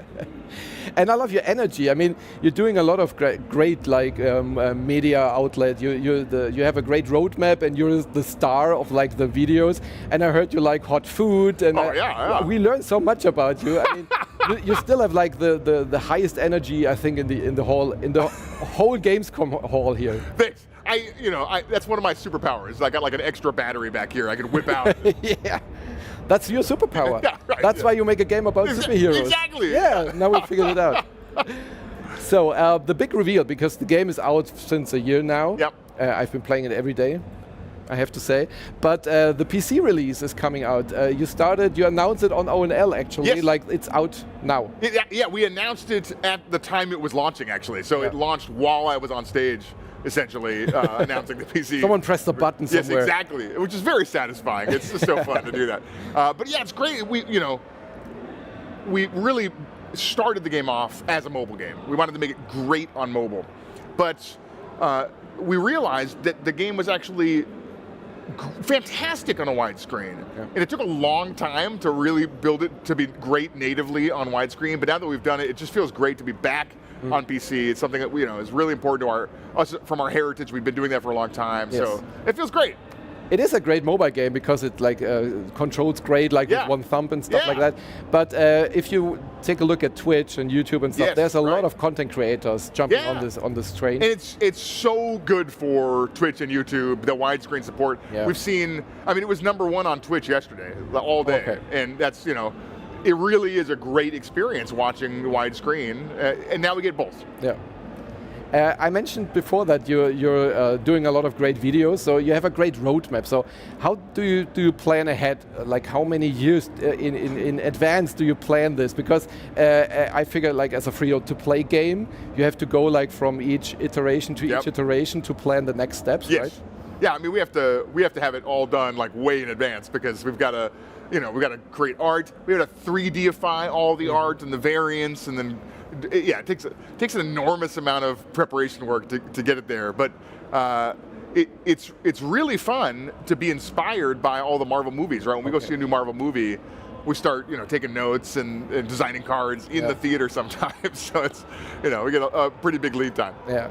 A lot of times if developers get like a big license, it's always like a little bit of pain, I would say, because you have to figure out what is allowed to do with the license if you do a Star Wars game or something like that. Well, but with Marvel Snap, I feel like you can do anything because the Marvel universe is so big. Yes, well, it's a multiverse. Yeah. So you can have Kang the Conqueror and DJ Kang the Conqueror, right? It's okay because like some universe he's a DJ, right? Yeah. And Marvel has been just unbelievably fantastic to work with, right? We were like, hey, what about DJ Kang the Conqueror? Like, that sounds great. Put him in outer space. He's DJing in outer space rave, right? Like, they're about enabling us to do awesome stuff. It really feels like we're one team together. At no point are they like, no. It's all been positive, amazing stuff. But is it like, do you pitch ideas to them? Like, it sounds like you do. Yes, and they pitch ideas back to us. It's really collaborative. Yeah, and do you have to find a resource, like in one comic edition of that edition, like it was a limited edition? Yes. There is a Kang DJ. Yeah, right. Well, like, you know, often it'll be a character that we love from our comic books history that we're like, somebody please put this card in the game, you know, and then somebody does, and now we've got, you know, something that, like, really nobody else knows about except for the person designing the card. And we get to have a lot of freedom with what we put in the game. Yeah. But it's also the other way around, I guess, like that Marvel says, okay, we're bringing out like the Spider-Man movie or Sony, and then you try to come up with like a new season for they're not forcing that on us, though. They're just like, hey, we made something awesome, and we're like, let's put it in the game. It's awesome, you know. We're inspired by the movies and the TV shows and the comic books, and we all inspire each other. Yeah. One thing I think is very different to other mobile games or other free-to-play games that I still play it, because usually you start playing, you enjoy the game, and then you reach a certain point where you feel like, okay, it's getting the same and the same again. Yep. But Marvel Snap, I think you managed to find the sweet spot between like bringing new stuff, editing the meta. Like the game is very fluid in that. How do you manage to be at speed with the community, with the meta? Yeah, I mean, it's one of the same answers I gave before. The team is incredible, but also the core experience of playing Marvel Snap is that you have a different set of locations. You're trying to win 2 out of 3 locations. A really simple core gameplay. At its heart, it's incredibly easy to learn, but the locations have unique effects on every game. And because every game may have 3 different locations, and there's like 100 different locations, every time you play, you're having a different, new, fresh experience. Yeah. And so that just adds an enormous number. You know, it's like, you know, some board games we play a couple times and then we're done. But a game like poker is so random. People have been playing poker for decades, and it's still strategically deep and interesting to this day without any DLC, right? It's because it's so interesting. You mentioned there's like 3 different locations, there's 1 million of combinations, and then everybody can build their own decks. So how do you balance a game like that? Because it feels very balanced. Yeah, well, thank you. It's quite challenging. I mean, we do get an enormous amount of data, right? So we're watching on the back end, we're like looking to see, oh, that card's, you know, winning 5% too often or something. So that helps get it closer to balance. We've been launching balance patches like every week just to, you know, to mix it up a little bit, but also to try to get things in a little more balance. Yeah, and you're also not afraid like to change a card completely, like you did with the Spider-Man. Yeah, right. Yeah. Which I totally agree with you that it wasn't fun to see Spider-Man in Marvel Snap, and you nailed it with the blog post, like saying everybody likes Spider-Man, so he's the friendly neighborhood guy. So you changed the card completely, and that's something that's great with developing games instead of like a board game. Yep. Yeah. It's digital, right? We can easily, you know, change stuff out and find the most fun version of the card. Yeah, it's one of the blessings. I used to work in physical card games, and I mean, you just don't have any options, you know. That's like it exists, or you know, that's it. So. I really love board games. So is there maybe an idea to bring Marvel Snap to like a physical card-based game, like maybe like a one-shot or something? I mean, so when we were prototyping Marvel Snap, we did it physically, right? We actually I wrote on the back of my old business cards, and we played it that way. And I'll tell you, it's not the best physical game because of the simultaneous turns. The game's super fast. It's 3 minutes long, and I'm taking my turn at the same time you're taking your turn, and in real time on a computer, that works great. But if we're like looking at each other and we're like, go, you know, and we're just like trying to lay them out without, you know, having it affect the other person's play, it's really challenging. It's not, it's maybe not as the best physical game. But it's a great game for people that like card games and board games and want to enjoy something digitally. So, thank you for being here. I could talk to you for hours. So maybe we can find the time to challenge each other on Marvel Snap. We have to go back to play more Marvel Snap now. And I can switch back to German, actually, I realized. Wir sind dann gleich zurück hier aus dem Studio. Das war Marvel Snap. Ihr könnt es jetzt auf dem PC spielen in Widescreen oder natürlich auch weiterhin für iOS und Android. Bleibt dran, hier geht's gleich spannend weiter. Tschüss. Und wir stehen hier etwas erhaben über der Menge. Der Simon ist bei mir und so wie sich das für etwas ältere Herrschaften gehört, wir sind jetzt nicht im Trubel, sondern wir haben uns etwas abgesondert. Ja. Simon, willkommen. Danke für die Einladung. Ich bin an dem Punkt meiner Karriere angekommen, wo so diese Einleitung langsam so reincreept in dein Leben. Das lässt sich nicht vermeiden. Lässt sich nicht vermeiden. Ist auch meine 15. Gamescom, also von daher, ja, ich bin auch fast an dem Punkt. Von daher. Ganz viele von den Leuten hier sind wirklich, du merkst es, du siehst es an den Augen an, dieser 1000-Yard-Stare, wenn jemand durch die Menge durchgeht. Deswegen hatten wir gerade noch so ein kleines Refresh im Make-up, damit das nicht die Linse sprengt direkt. Spachtelmasse. Nee, es ist wirklich die 20. Gamescom gefühlt und es hat sich ja ein bisschen was geändert immer. Aber viele Sachen bleiben auch gleich, wie Bühnen funktionieren, Giveaways funktionieren und Lautstärke funktioniert leider auch. Und Creator funktionieren. Ja. Und du hast ja jetzt, ich will nicht sagen, du hast sozusagen das Fach gewechselt und bist jetzt in die Content-Creator-Richtung gegangen. Im Grunde genommen, du createst ja Content schon dein ganzes Leben lang, was im Gaming-Bereich ja fantastisch funktioniert. Deswegen ist das eine super organische Transition. Aber warum? Also ich glaube, dass es einfach mal Zeit war. Ich bin jemand, der nicht so lange eine Sache immer nur machen kann. Ich war bei einer Zeitschrift für 2 Jahre, bei Giga für 5 Jahre, Rocket Beans waren jetzt 7, 8 Jahre und irgendwann willst du auch mal, ich bin auch umgezogen, also ich bin von Hamburg nach Berlin gezogen, ich wollte einfach auch mal was anderes machen. Und die Firma an sich ist ja auch so gewachsen, dass man selbst ja, das Rädchen wird ja immer kleiner, was man selbst ist. Und irgendwann ist das so anstrengend, dass man da so ein bisschen gefangen ist in diesem Konstrukt. Und jetzt ist es so ein bisschen entschleunigt, entschlackt, reduziert. Und das ist für mein Gemüt einfach auch so viel besser. Ja, da höre ich aber, weißt du, da höre ich schon wieder, das eine höre ich raus, was du nicht aussprichst. In unserem Alter braucht man ein bisschen mehr Ruhe. Ist schon so ein bisschen. Plus, aber das ist ja auch so, als wir den ganzen Kram angefangen haben, da war noch Fernsehen populärer, da ging es noch um Events. Ja, ist nicht weniger relevant, aber heute kannst du mit kleinem Budget auch was machen. Ne? Heute geht es noch mehr um die Personalities. Ja. Und ich kann also auch von zu Hause einfach nach dem Kaffee beim Aufstehen irgendwas streamen und bin dann happy. Ja. Und muss nicht 3 Leute in der Regie und die sind dann 2 Stunden früher da und ich muss noch hin und in die Maske. Das ist so ein bisschen oldschool und das bin ich eigentlich gar nicht. Siehst du? Und jetzt sind wir hier auf einer Messe, die ja gefühlt immer größer wird von Jahr zu Jahr. Ja. Und deswegen stehen wir jetzt auch hier oben, weil gefühlt sind die Hallen jetzt schon so voll wie an einem Messe-Samstag. Ich habe gestern ist ja der Tag, wo ein paar Leute eine Wildcard kriegen und und das ist normalerweise immer der beste Tag, weil es nicht so viel los, nicht so laut. Und da war es auch schon voll. Ja. Also ich habe mich gestern schon gefragt, wie soll das werden am Samstag, Sonntag? Kommt nicht am Sonntag, bitte, wir haben genug Leute hier. Aber der Samstag ist auch schon ausverkauft. Ja, also wenn dann kommt halt am Freitag oder keine Ahnung, steht halt einfach draußen und guckt uns von draußen. Nein, es ist schon sehr voll. Man muss damit rechnen, kaum was machen zu können.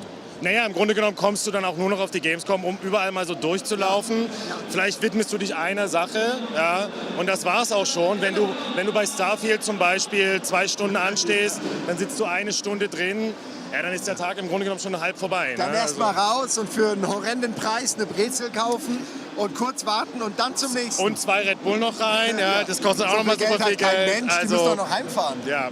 Und sag mal, wo siehst denn du die Gamescom jetzt noch mal in den nächsten 5 Jahren? Also ich glaube, in den nächsten 5 Jahren wird sich gar nicht so viel verändern, weil wir ja gerade erst aus dieser Corona-Zeit rauskommen. Es wird wieder größer werden. Im Moment, glaube ich, haben alle noch ein bisschen Angst, Geld zu investieren in sowas wie eine Messe, weil die Stände sind mega teuer, die Promo, die Demos extra, die man bauen muss, dafür sind teuer. Das wird sich hoffentlich wieder ein bisschen bessern. Ja. Aber ich könnte mir vorstellen, dass man irgendwann was Augmentiertes versucht oder vielleicht eine virtuelle Messe als Gegenstück, dass die Leute, die halt nicht herkommen können, trotzdem herkommen können. Also sowas wie wir jetzt gerade machen, so halb virtuell. Ja. Oder vielleicht so einfach 360-Kameras, wo du so durch die Messehallen springen kannst.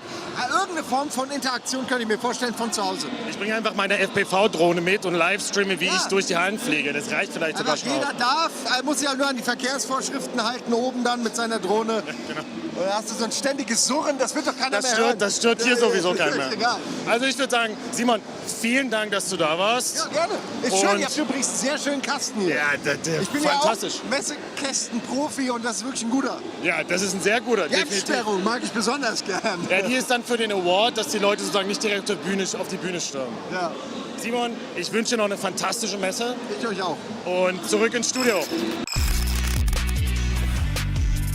Willkommen zurück hier im Gamescom Studio 2023, live von der Gamescom in Köln. Und wir machen direkt weiter mit einer kleinen Köstlichkeit namens SteamWorld Build. Und da haben wir natürlich auch ein paar Entwickler zu eingeladen, nämlich die gute Sophie und den Andreas. Welcome! Thank you. So good to have you here, guys. So let's start with the basic question. This is a complete new entry into the SteamWorld franchise. How does it fit into there? Yeah, so as you're probably aware, there are many games in the series. There's SteamWorld Dig, Heist, and Quest. And our game kind of takes place at the same time as SteamWorld Dig 2 does. Okay.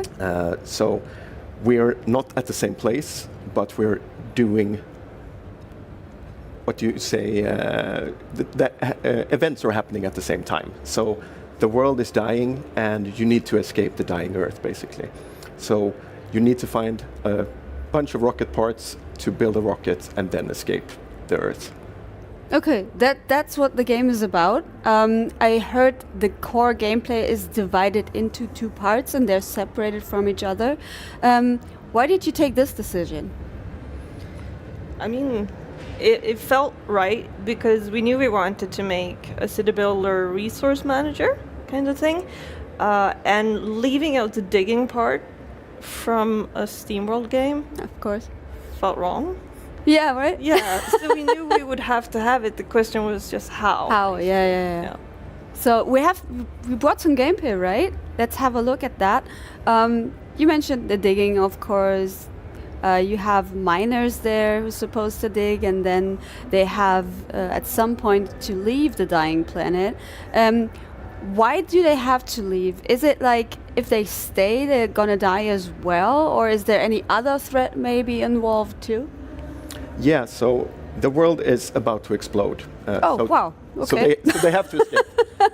But that doesn't mean that's the only threat. So down in the mine, you will encounter both different types of bug-like monsters. Oh, okay. Also, something that's been prominent in many SteamWorld games, something called Vectron. So you have to be careful how you dig. So you guys have been working on Little Big Planet games, as far as I know. How does that knowledge and experience come in handy for building this game? I think from an artistic point of view, it was taking someone else's intellectual property and curating it in a new form. So that was something we had done before, and we knew we could do again. It comes with its own set of challenges because you have to honor the material while still creating something new and fresh. Yeah. And we knew, especially this time around, it was going to be extra hard because SteamWorld was only 2D until we got it. Yes. And brought it into 3D. Were there, especially on this aspect, were there any challenges in taking the whole franchise and turning it into a 3D adventure? Yeah, we felt that we had to leave the very hard-lined, very cel-shade look and look at more hand-painted textures just to get that sort of soft, nice vibe in the 3D art compared to what a very stylized, cel-shaded look would give. I mean, we did a few tests, but we just weren't happy with where it was going. Sure. Yeah, so we had to convert it to something that actually would work in 3D. That was the biggest challenge. All right. As we can see, the interface looks pretty, let's say simple, but not in a bad way. Do you think it's a game that everybody can play, like pick it up from the second one? Yeah, I would say that was one of the goals of the game. When we started working on the game, we looked at the other SteamWorld games and we felt like one of their key strengths was how approachable they were. And they were very welcoming to new players. And we also knew that this is a genre that can be a bit scary for new players with complex UI and stuff. So we've worked very hard on making it as easy for new players as possible. We knew that we would get a lot of players who never played City Builder before, but played SteamWorld games that wanted to play it. So it's one of our main focuses, I would say, to make it easy to get into. So can we try SteamWorld Build at Gamescom? Yes. Where are you guys located? In the Xbox booth. Oh, that's right next to us. What a coincidence. Yeah, so we revealed the release date yesterday. Oh, yeah? So it's December 1st this Nice. year. And we're also going to be on Game Pass. Wow. Yeah. So everybody can check out, everybody who's on Game Pass, PC and Xbox can check out the game, right? Correct. Really good. So one last question I got for you. You mentioned it is connected to SteamWorld Dig in terms of being at the same time, right? Can we expect to see any maybe beloved characters from the games? Well, you will have to see when you play. Well, there are Easter eggs. Yeah. Okay. I don't want to tell you more than that. All right, let's see. I'm gonna get surprised there. Thank you guys very much for coming and stopping by at our wonderful booth. I wish you all the best with the game. And yes, December 1st, you said, right? Yeah. Very exciting. Thank you guys. Thanks for having us. Ja, Leute, das war's hier von mir erstmal aus dem Gamescom Studio mit SteamWorld Build. Ich hoffe, ihr hattet Spaß und bleibt gerne dran für mehr tolle Beiträge hier von der Gamescom 2023. My name is Imogen Sajed. My entire life has been study, analysis, planning. Today, the galaxy is burning. I will be bound into the Carcassonne, merged with the ship in both body and mind. Fleet-wide comms open. Attention all personnel. You've each just received a mission briefing. Nothing is redacted, because I want you to know what is at stake. We have been tasked with finishing Karen Sajed and the 5th Fleet's mission. Discover the source of the anomaly and stop it once and for all.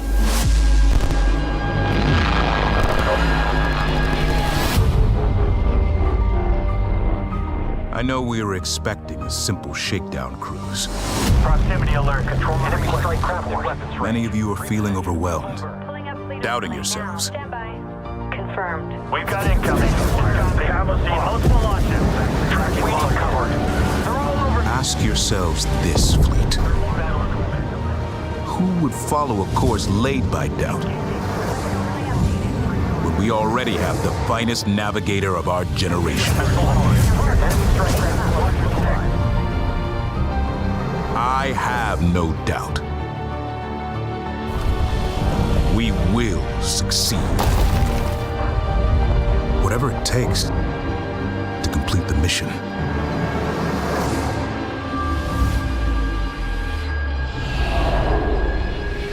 Enemy strike craft coming in fast.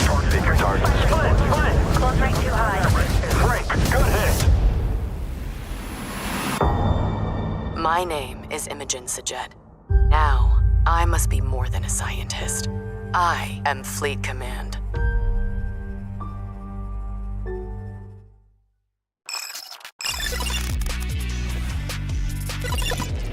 Das war der neue Trailer zu Homeworld 3, ein Franchise, das wir lange, lange nicht gesehen haben. Und deswegen bin ich ganz besonders froh, dass wir heute 2 Entwickler da haben. Und zwar sind das der gute Lance und Martin. Hallo. Hello. Hi. Nice to meet you guys. Nice Welcome. to meet you as well. You as well. So, let me go straight in. How happy are you to realize this game? So happy. I don't know, Martin, for you? Oh yeah, it's just like we have reached the top of the mountain. We're looking to see who has the flag, who gets to plant it. That's the stage we're at now. Yeah, and it's been 20 years since the previous one, so we're just so excited to be able to get this to the fans because I know they've been waiting for it forever. That's 20 years is such a long time, and I know like this game has such a solid fan base, like very dedicated to it, and so I wonder if there be any significant changes to maybe the gameplay or the whole structure, so that maybe some people might not recognize it anymore. Well, we are trying to bring a lot of what people know and love about the franchise back, but we are adding new terrain elements to the game. So something that I think they wanted to do in Homeworld 2 was really bring this terrain element in, but we weren't able to do it at the time with the technology. And so it was put into the skybox to create these beautiful backgrounds. But now we're actually able to bring all of those elements into the actual gameplay space. So the players will be able to use that against the enemy and create amazing strategies. All right, sounds good. Sounds good to me at least. We saw a story trailer at the O&L. Can you, as the lead writer, maybe elaborate on that? What's this game gonna be about? This game is about a logical extension of the Homeworld universe. Elements that you saw in Homeworld 1 and Homeworld 2 factor into the story of 3 a great deal. And it's basically the evolution of story. As games have changed over the past 20 years, presentation of story, topics, issues have evolved as well. In this game, the story basically rolls around, I think it's safe to say, the largest threat to the Homeworld universe so far. The galaxy is at stake in this game. All right. That's not hyperbole. Okay. So who are we fighting against? What is coming up? We are fighting against a group known as the Incarnate, and their leader, the Incarnate Queen. Oh, wow. I cannot tell you too much about them. Too bad. But they are comments on various things that have occurred both in the game and the world that we live in. All right, all right. And how does the process work to write a story for such a beloved game? Is it like, do you have to kind of fear that somebody might not be happy that's used to the franchise, or is it just fast and loose and you're just going where you want to go? Well, since I wrote the first one, it's always there. I was so happy to get to BBI, and even with Gearbox's work on the project, everybody is aware of the roots of this franchise. Sure. So I didn't feel like I had to do anything or change anything. But on the other hand, I could take those roots and grow them into a new direction. So the story just flowed naturally. When I write a story, I try to look upon it as history, as opposed to making stuff up for a game. So all the events and the characters' reaction to those events are as if they're in a documentary or something like that. Oh, yeah. You're seeing a scene where they're like, oh gosh, this is bad. As opposed to, oh no, this is the mission objective, I must do it. Like, it's a very organic process. And the feedback from mission design to story and back again is a very powerful force in shaping the game. So I really enjoyed that, and I enjoy that process a great deal. Okay, is there anything you want the fans outside to know? What is really important to you guys? Well, I think for us, working on this game, we're building this game for the fans. For us, it's always been a love letter to the people that have carried this franchise over the 20 years that it's been alive. And so really what we want to do is just make the best campaign that we can for them, continue that story on, and then bring in some new elements that we're excited to talk about. Okay, and finally, one question that everybody really like to be asked or like answered at this point. Do we have a specific release date for us to share? So right now we're looking at February 2024. The specific date, I actually don't even know that. But you don't even know? We've talked about February, so right now we're looking at February 2024. Okay, I believe you. You're released for now. Thank you very much for coming. No problem and at all. yeah, you can all be excited for the game, I guess. 100%. Oh yeah. Yeah. This is the glorious part of the process, these last few months where everything comes together. Nice. Thank you very much. Good luck with that. Thank you. Ja, das war's hier von uns. Das war ein ziemlich spannendes Interview hier. Und ich kann nur sagen, ihr solltet jetzt dranbleiben, denn wir haben als nächstes den Sepp und der hat den Entwickler von Stalker gesprochen. Viel Spaß.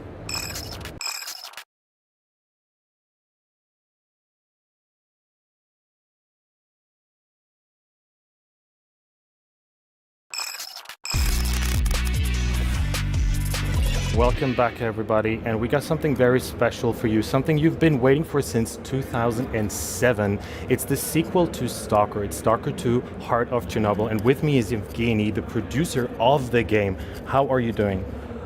Oh, I'm feeling nervous, because it's our first time when we show the game to the players, and actually we're showing not the game, we're showing the demo, and it's very different, because when you start showing the game, you're building the experience of the player from the scratch. You're doing it slowly, you're bringing some mechanics, you learn how to play, and when players start playing and reaching all the content we have, he already acknowledged how to do it, he don't have a frustration, and when you do the demo, you can't take just the first part, you have to take some part where there is a lot of content and gameplay already, and it's and the player knows how to play some mechanics because they're familiar with other games, but some mechanics are totally unique for Stalker, and the players become sometimes frustrated, but it's expected, but still for us, as for me, as for the developer, it's like, oh, we would like to have this a little bit changed because it should be taken differently, but for the demo, it's good. Have you had a chance to talk to people? How was the reception so far? Because it's a game that people were longing for a very long time.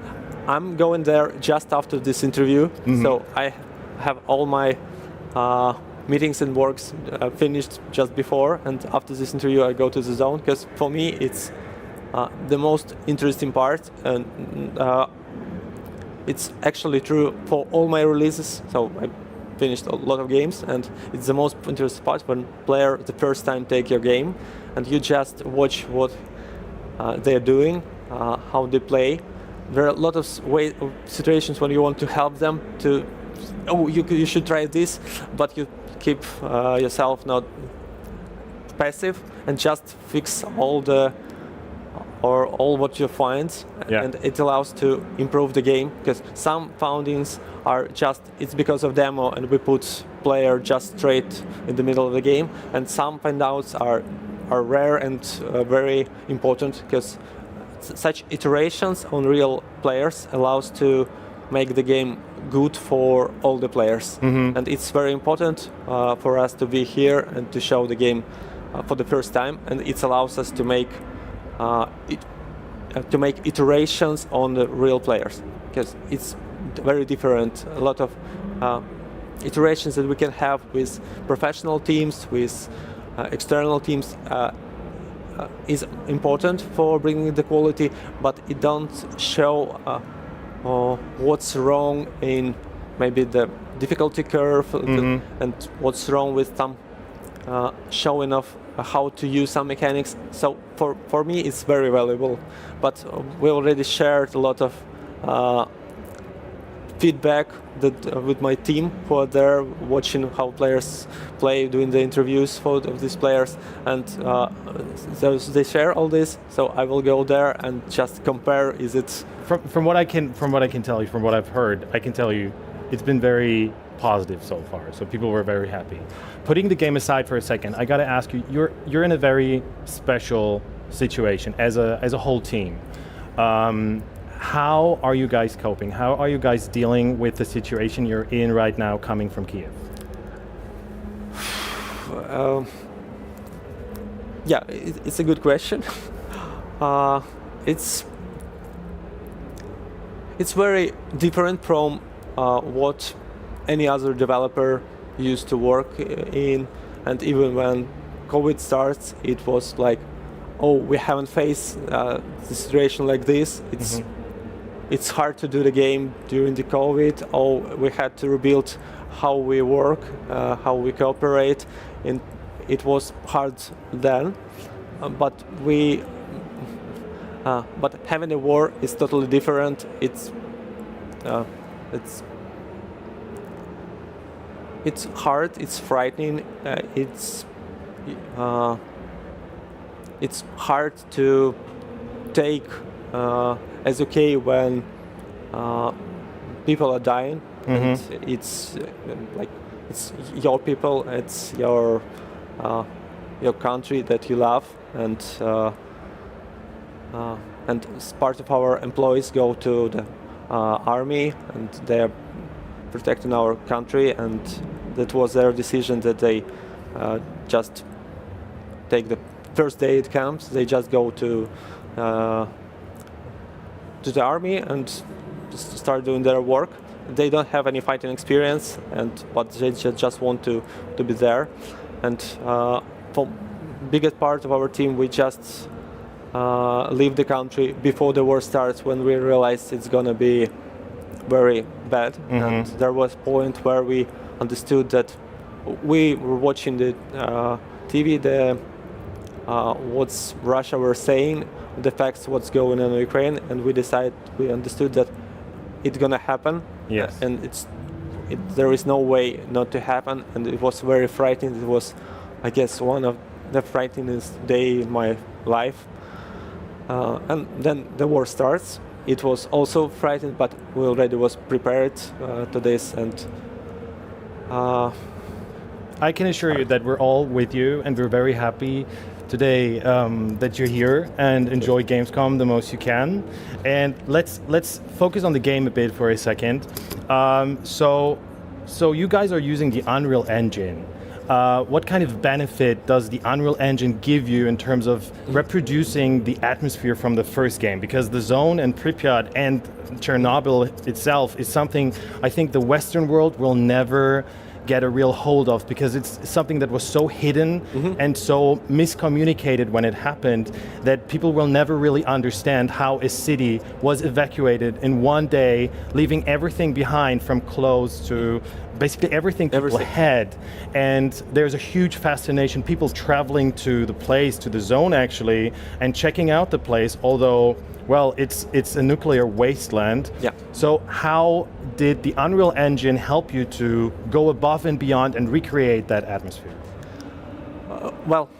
It may sound like an ad, but actually we believe that Unreal Engine 5 is the best option possible for us, because the latest features that it brings, the nanite, the lumen system, it was the things that we had a lack of. So it was the right bricks to finish our game in proper way, because previously we reached to the point when we have to decrease the quality of models, allow the quality of the textures, but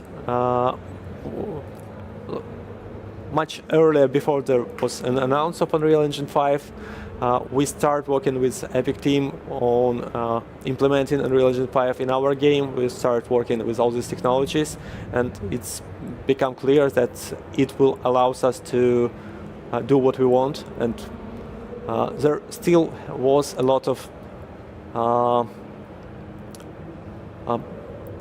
it wasn't clear how it's gonna work, because the technology was very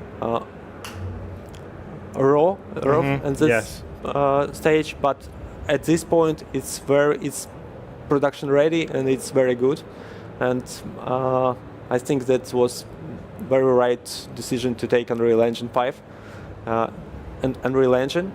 For us, it was it's a new engine. We haven't do any games on this engine, so we start from the scratch. When we start doing Stalker 2, it's very different from how developers usually work when they're doing some sequels. They take the basis, the engine from the previous parts, and they making upgrades, and new features and adjustments, and doing something from the scratch on the new technology and on the technology that never existed before, and on next-gen consoles that were launching that never existed before, was very interesting and frustrating, and I had a lot of fun because of this. Yeah, that's what it sounds like. That's what it sounds like, actually. And how does Stalker 2 utilize this very well-known environment? Because, I mean, Pripyat and the zone and Chernobyl doesn't really change. It's like frozen in time, so to speak. How do you expand that narrative and also the, like, let's say the gameplay elements, but mostly the environment, to not make it feel the same? So how do you expand the place? Yeah, it's an actual place in the just near the Kiev. It's 100 kilometers from the capital of Ukraine. So it's very close. It's something where anyone could go before the war and just get this experience. And because it's something very close to us, we know how beautiful it is, and we want to bring it to the game, to show it to the game. And we made a lot of travel there. We make a lot of photos. We make a photogrammetry of everything we could reach on, and there was a huge amount of content actually taken from there, and we want to show this place, to bring this atmosphere which is unique for the games, because it's not a nuclear disaster, so it's actually a totally okay town that we're just living, and at some point it's become empty, and this experience is unique in real life, and we want to bring it in the game. And it's also very beautiful for me. Like it looks like it's all garbage, trash, and so on, but it's still very beautiful, very unique. And for me, it's like, I guess, for players from the Europe or United States or all over the globe, it's like when we play some games about samurais, it's like fantasy for us, but it's something common for them. Yeah. And Stalker 2 is common for us, but a fantasy game for everyone else. But this is one of the main reasons why I really want to play it, to experience the atmosphere, to experience the place, because as I said, for people like me, there's a huge fascination for actually seeing that place in, let's say, the best light possible. Evgeny, thank you very much for coming over. Thank you. It was a huge pleasure. Guys, you please stay tuned. Stalker 2, Heart of Chernobyl, comes out end of the year for Xbox and PC. And up next, we got more exciting stuff for you. Stay tuned. Wir stehen hier am Booth von Warhammer auf der Gamescom und ich bin hier mit Alexander, der uns erzählen wird, was uns alles erwarten kann von diesem komplett neuen Spiel. Hello Alexander, nice to meet you. Nice to meet you. This is a fabulous booth. It really looks amazing. What can we expect from the game? Warhammer 40k Rock Trader is our first classical RPG experience set in the world of dark future with grim battles, loyal and sometimes unloyal companions, so you can expect a grand adventure. Amazing. So when curating this experience for Gamescom, what was something that was important to you? What did you want to show the fans?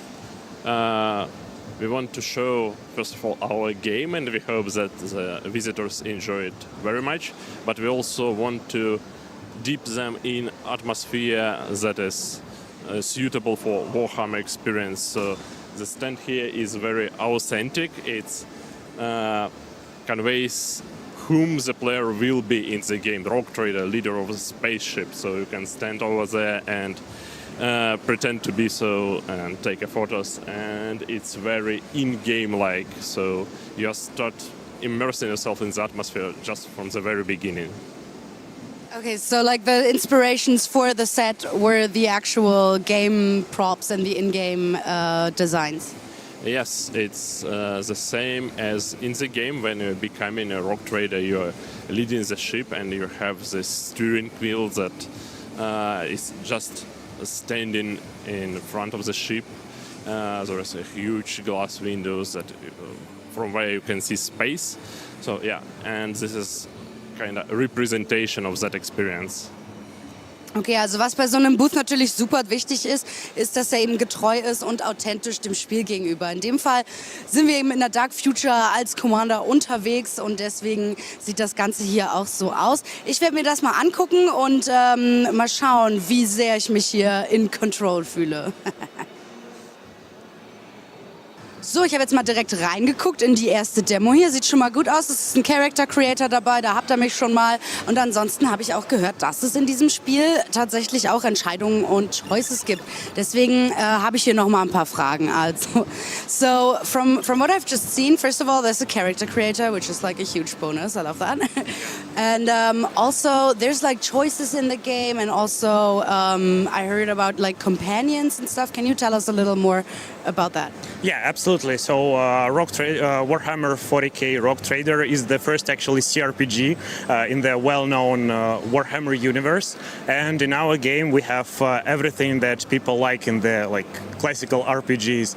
So it's a story-rich game with a lot of choices, freedom, and actually like a bunch of very nice and very vivid companions, starting from like classical characters from the Imperium, like Space Marine, Sister of Battle, Inquisitor, and also as soon as we are Rock Trader and we have a lot of freedom in the Imperium, that is like not usually a thing for the humans.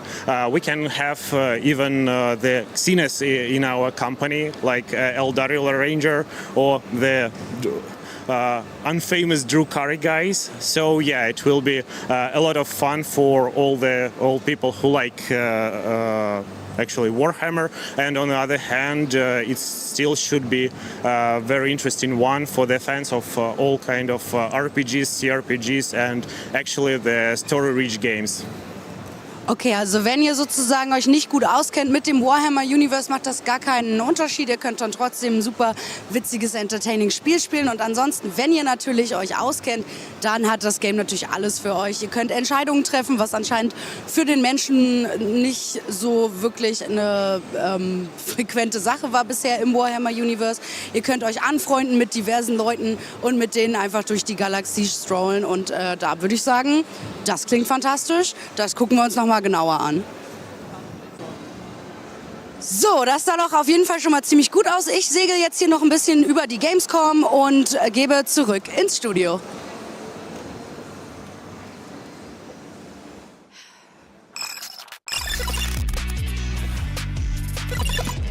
Willkommen zurück, jetzt wird's entspannend, lehnt euch zurück, vielleicht seid ihr auch schon ein bisschen erschöpft von der Messe. Regina und Philipp von Microbird sind hier, die zwei Gründer von Microbird, und wir reden über Dungeons of Hinterberg. Und anders als es der Name im Grunde genommen vermuten lässt, ist es ein wunderbar entspanntes Spiel mit tollen Farben. Erstmal willkommen überhaupt zur Messe. Danke dir. Und man sieht schon an euren T-Shirts, es hat jetzt nicht unbedingt, wenn man so Dungeons hört, nicht unbedingt was mit den klassischen Dungeons zu tun, sondern es ist ein sehr einzigartiges Spiel. Worum geht es überhaupt? Also es geht um einen kleinen Ort in den österreichischen Alpen namens Hinterberg. Und das Besondere an Hinterberg ist, dass in den letzten paar Jahren plötzlich Magie und magische Dungeons dort aufgetaucht sind.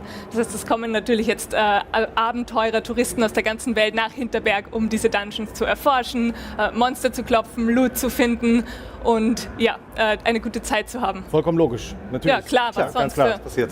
Ja.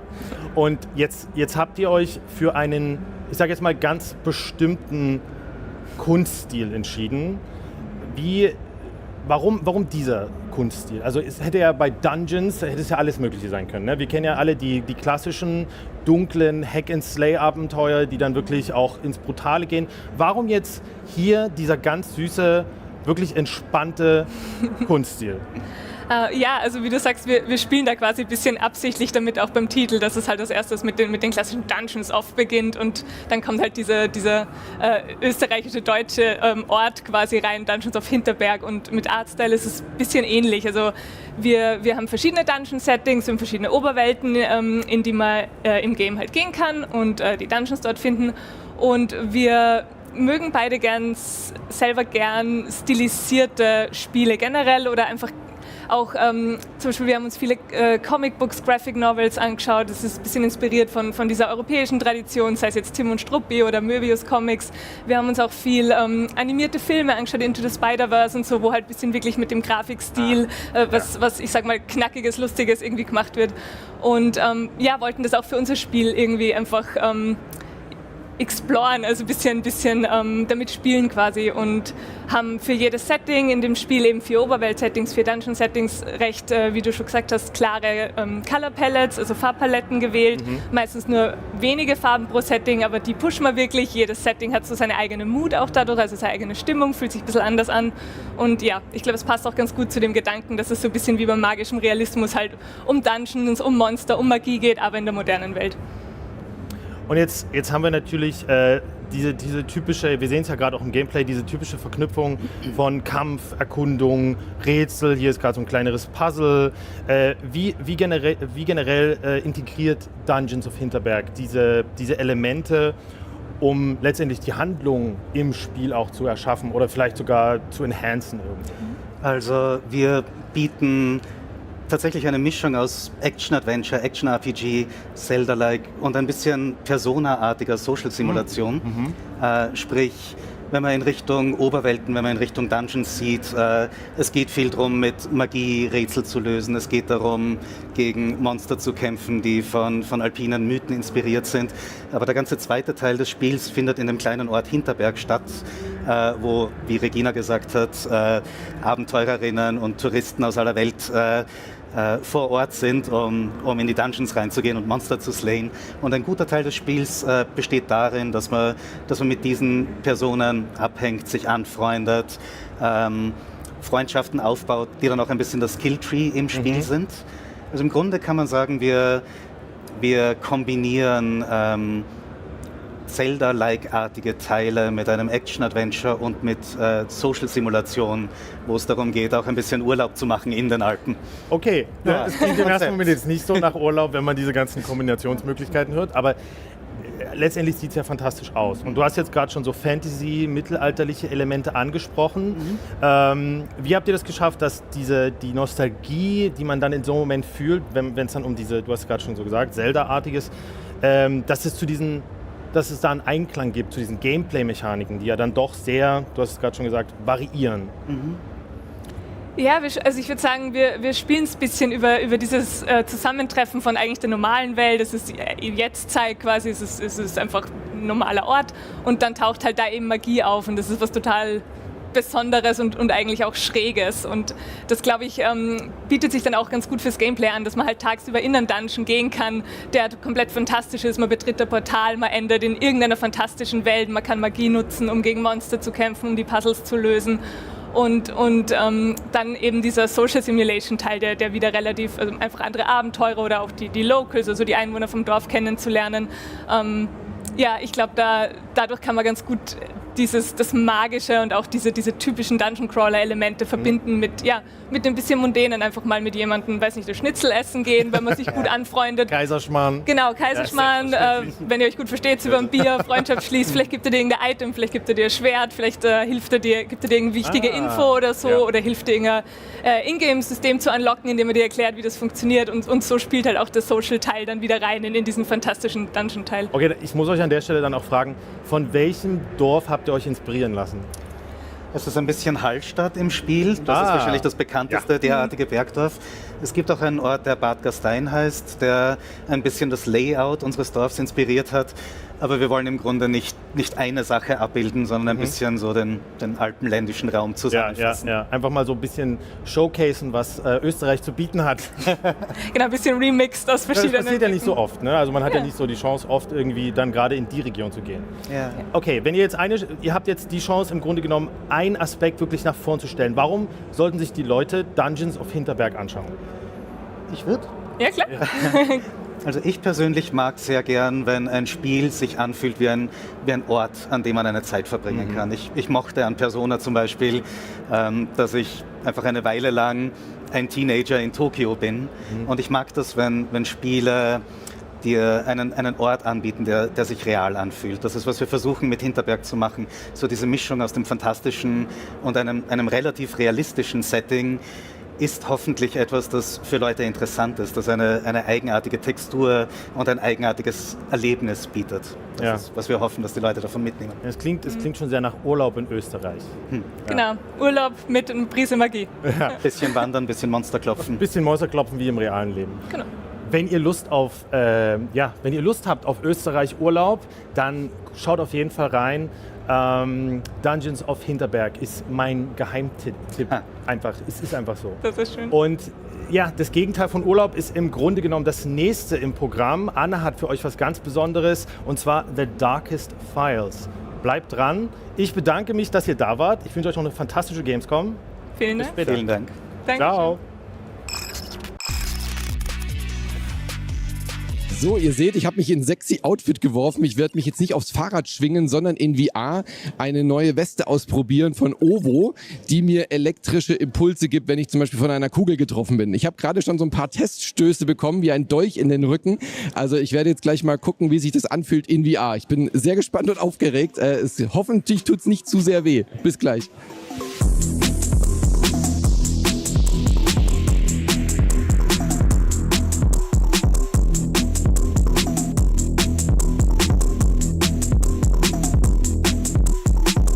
Ich bin gut durchmassiert. Also diese elektrischen Impulse, die funktionieren hier nicht mit Rumble, sondern das sind lauter so kleine Klebepads unter dieser Weste, die direkt auf meiner Haut liegen und elektrische Impulse geben. Also wenn ich getroffen werde von der Seite, ich habe auch unterschiedliche Schüsse gemerkt. Es gab blaue Drohnen, grüne Drohnen, die dann so wie so ein Taser auf dich geschossen haben. Das heißt, ich habe richtig gespürt, wenn ich von links hinten getroffen wurde. Ich hatte in der linken Hand ein Schild, das war so eine selbstgemachte Demo, und in der rechten eben eine Waffe. Das heißt, du konntest richtig spüren, von links hinten wurdest du gerade getasert. Das heißt, da musstest du die Schild hinhalten, während du vorne noch Drohnen abgeschossen hast. Sehr, sehr schmerzhaft würde ich jetzt nicht sagen, aber es ist schon ein irres Erlebnis, vor allem in VR, wenn du auch richtig merkst, wo die Schüsse herkommen. Eben, kein Druck, sondern durch elektrische Impulse. Ich schaue mir jetzt die nächste Demo an und wir sehen uns gleich wieder.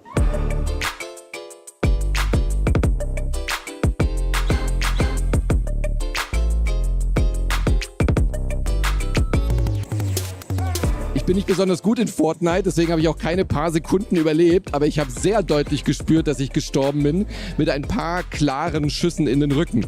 Also diese Weste, diese Ovo-Weste funktioniert nicht nur in VR-Spielen, sondern natürlich auch in ganz klassischen Konsolenspielen. Wir haben jetzt hier die Steam-Version gespielt oder PC-Spielen, und die Hersteller bieten die Kooperation mit den Publishern an, mit den Game-Developern, um dort quasi so Presets zu machen, was welcher Treffer bei dieser Weste auslöst. Hier sind so verschiedene Sensoren eingebaut. Es wird aber auch eine Möglichkeit geben, eben, dass die Community, ähnlich wie bei den Steam-Controller-Settings, so eigene Settings hochlädt, um eben bestimmte Regionen anzusprechen bei bestimmten Events im Spiel. Also gerade auch in Fortnite zum Beispiel, wer die nächste Challenge sucht, sollte sich mal die Ovo-Weste dabei anziehen. Es macht das Spiel nicht gerade einfacher.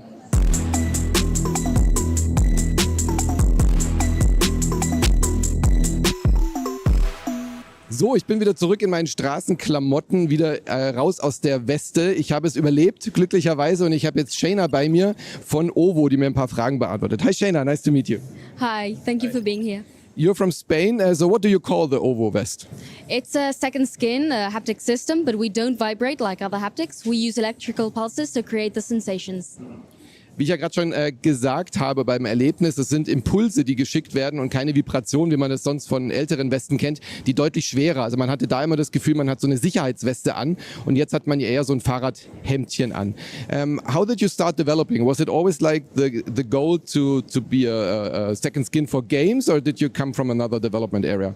The goal was always to use it for games because our CEO created a previous company which was for fitness, and what he did was take the engineering team and the technology and all that knowledge to adapt it to gaming and all entertainment. It can be used for films, for music, even for simulations or military training or smart cities, so it's very broad. Yeah, because it reminded me of like fitness devices where you try to lose weight with the impulses. Is that like the background? That's the origin. What we did was break the wave, the electromuscle stimulation wave, and evolve it and create an algorithm. So now we can change the wave a lot, or we can have 9 parameters and create the different sensations. Okay. Also ich habe sie gefragt, weil mich das so ein bisschen an so Fitness-Dinger erinnert hat, die dann die Muskeln stimulieren zum Abnehmen. So fühlt sich das ein bisschen an. Da kommt die Firma auch her aus diesem Background. Der CEO kommt aus diesem Bereich. Und dann haben sie aber das jetzt aufgebrochen, dass diese Muskeln nicht mehr stimuliert werden, aber dieser Impuls noch spürbar ist, um eben zu simulieren, dass du jetzt von der Kugel getroffen wirst. Wann kommt das Ding raus? Also ich will noch wissen, wann erscheint es und was wird es kosten? So tell me, when can gamers expect to buy it in Germany and when will it be released? It's already on the market. You can already buy it on our website, oogame.com. And the Founder Edition is already shipping. The Assassin's Creed Mirage Edition will be available soon. It's already available for pre-orders, but we're still not shipping as the game isn't out. Also das ist jetzt schon verfügbar in Deutschland, man kann es schon vorbestellen, die Kampagne ist durch, man wird jetzt auch eine Special Edition zu Assassin's Creed Mirage bekommen, da wird eine gewisse Kooperation, das heißt die Weste hat dann auch nochmal einen besonderen Print. Ich sag tschüss, hat sehr viel Spaß gemacht und wir sehen uns gleich wieder im Studio. Bye Shayna, thank you. Thank you.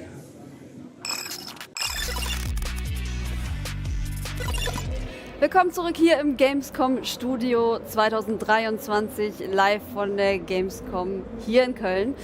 Ich habe heute die Ehre, mal wieder einen besonderen Gast hier begrüßen zu dürfen, der ein ganz besonderes Spiel mitgebracht hat. Und das beschäftigt sich mit einem der dunkelsten Kapiteln in unserer deutschen Geschichte. Bei mir ist jetzt der gute Jörg Friedrich. Hallo. Hallo. Du hast euer Spiel The Darkest Files mitgebracht. Für alle, die jetzt noch nicht Bescheid wissen, was genau ist dieses Spiel, worum geht es? The Darkest Files ist ein Detektivspiel, Detektiv- und Gerichtsspiel. Also ich ermittle Fälle und bringe die dann vor Gericht. Ich bin eine Staatsanwältin in Deutschland, in Westdeutschland, in Frankfurt der 50er Jahre. Und die Fälle, die ich ermittle, sind kalte Fälle, also eingestellte Fälle aus der NS-Zeit, die also während der NS-Zeit begangen wurden. Und meine Aufgabe als Staatsanwältin ist, zu schauen, wurden die zu Recht eingestellt oder ist da eventuell was jetzt angeklagt werden muss. Okay, und wie, also das ist jetzt schon mal ein ziemlich spezifisches Thema natürlich. Wie kommt man denn da drauf, darüber explizit ein Spiel zu machen? Also wir haben vor 3 Jahren Through the Darkest of Times rausgebracht. Das ist ein Spiel über den Widerstand zivilen Widerstand zur NS-Zeit und da geht es um die NS-Zeit. Ja, und das endet 1945 mit dem Krieg. Und als wir das letzte Kapitel geschrieben haben und gestaltet haben, haben wir uns gefragt, okay, was ist eigentlich... Jetzt haben wir diese ganzen Figuren, jetzt haben wir uns so beschäftigt mit diesen Biografien und diesen Charakteren, mit den Tätern, mit den Opfern, mit denen die Widerstand geleistet haben, mit denen die mitgelaufen sind. Was war denn danach? Ja. Es war ja nicht alles vorbei. Also nur weil jetzt Deutschland den Krieg verloren hat und die Nazis abgesetzt wurden, waren ja nicht alle plötzlich weg, sondern die lebten ja weiter da, das ging irgendwie weiter. Was wurde aus denen? Und wenn man sich damit beschäftigt, was aus denen wurde, dann stößt man unweigerlich auf einen Namen in Deutschland, den Namen Fritz Bauer. Das war ein hessischer Generalstaatsanwalt, der in den 50er und 60er Jahren viele NS-Verbrechen zur Anklage gebracht hat, unter anderem dann später die Auschwitz-Prozesse. Ja. Ganz faszinierender Mann. Der war schon Richter vor der Nazizeit und war Jude, wurde dann von den Nazis aus dem Amt vertrieben, ging ins Exil, hat da im Widerstand gearbeitet, kam dann zurück nach Deutschland und hat dann also aus demokratischer Überzeugung, nicht aus Rache, sondern so gesagt, wir müssen, weil er Deutschland geliebt hat und gesagt hat, ich liebe dieses Land, deswegen komme ich wieder hierher und ich möchte, dass wir diese Zeit überwinden und wir können sie nur überwinden, indem wir sie rechtsstaatlich überwinden, indem wir diese Leute, die Verbrechen begangen haben, rechtsstaatlich verurteilen. Und das fand ich so spannend und dann haben wir gesagt, wir müssen daraus ein Game machen. So.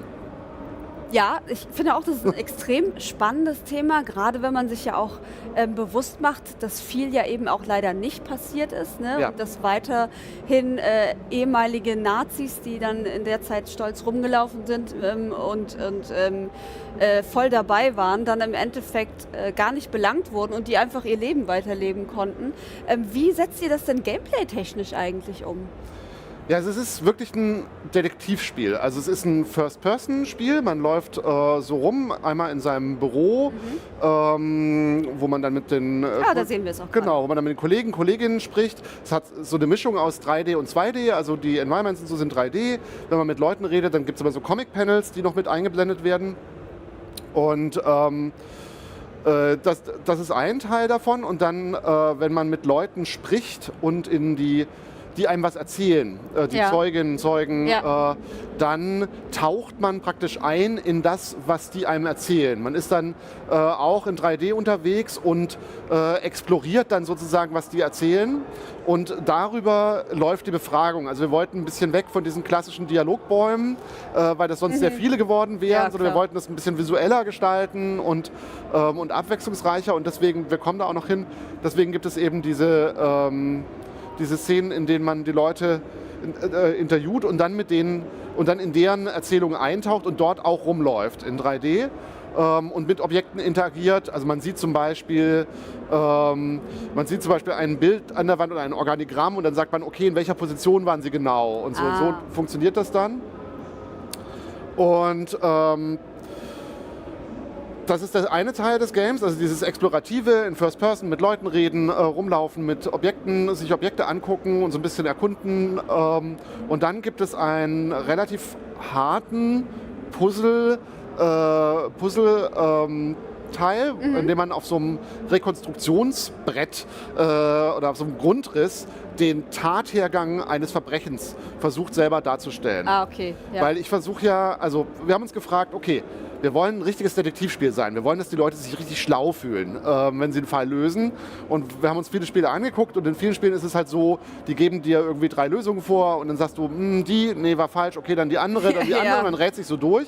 Und wir wollten aber, dass du wirklich das Gefühl hast, okay, ich tauche da so ein und ich mache mir meine eigene Theorie und ich glaube, so war's. Und das abzubilden, dazu ist dieser Grundriss da. Da kannst du dann wirklich mal sagen, okay, der Herr Schwarz, der war im Gang und hat den Befehl gegeben und der Herr Müller war in der Zelle und hat geschossen und so. Das erinnert mich ein bisschen an Cluedo. Es ist ein bisschen wie Cluedo, ja, tatsächlich. Und damit gehe ich dann, aber es ist dann eben halt mit den Mitteln eines Computerspiels. Ne? Also du kriegst dann eben Comic-Panels dazu, was da passiert ist. Und mit dieser Idee auf deinem Cluedo-Brett gehst du, mit deiner Theorie, die du auf dem Cluedo-Brett gebaut hast, gehst du dann vor Gericht und versuchst zu beweisen, jeden einzelnen Punkt, dass es so war, wie du es jetzt dargestellt hast. Und diese Beweise wiederum, das ist jetzt der letzte Part, die findest du normalerweise in den namensgebenden Akten. Denn es handelt sich ja um kalte Fälle. Also du gehst jetzt nicht zum Tatort und findest da die Tatwaffe oder der Mörder läuft mit dem Messer in der Hand, sondern du hast halt Akten, die Dinge belegen und über die du verschiedene Dokumente, keine Ahnung, Waffenlisten, was für Munition hat wer benutzt, wer hat wann welchen Befehl gegeben und unterschrieben, solche Sachen guckt man so durch. Und darüber kannst du dann belegen, ja, das, was ich da auf dem Cluedo-Brett gebaut habe, das stimmt. Das oder halt nicht. Ja, okay. Ja. Cool. Ich liebe ja Detektivspiele, also das klingt definitiv nach einem Spiel für mich und ich kann mir auch vorstellen, dass gerade hier in Deutschland das natürlich auch Anklang findet, weil wir natürlich in der Thematik ja auch sehr drin sind. Wie ist es denn mit dem Ausland? Also was habt ihr da so an Feedback bekommen? Verstehen die, was das soll oder ist denen das so völlig fremd? Nee, wir haben total gutes Feedback bekommen. Also es ist halt so, ich denke, das Spiel steht diesmal sehr für sich selbst erstmal. Also wir haben ganz viele Leute, auch jetzt an unserem Booth in der Indie Arena, der sieht halt aus, wir haben so ein großes Investigationsbrett, weißt du, wie man das kennt aus diesem Meme mit den Fäden und so und den Bildern. Genau, so sieht unser Stand aus. Die Leute bleiben stehen und denken mal so, Detektivspiel, cool. Und dann spielen sie das, weil das eben, man sieht halt auch nicht sofort, was das Thema ist, sondern sie spielen halt das Detektivspiel und irgendwann merken sie, oh, das hat ja ein historisches Thema. Und so ist das im Ausland im Prinzip auch. Also wir haben sehr viele Spielende aus den USA auch. Jetzt, wir haben eine Demo auf Steam auch draußen und da sehen wir ja, woher die Leute kommen. Also wir haben sehr viele Leute aus USA auch aus Frankreich, aus anderen Ländern und die finden es spannend also weil das ist eine spannende Geschichte. Auch klar ist es so ein bisschen spezifisch mit diesem, okay, da hat ein Krieg geendet und die Gesetze haben sich geändert und da waren irgendwie Nazis und jetzt sind sie eigentlich weg, aber irgendwie immer noch da und so. Das ist alles sehr speziell.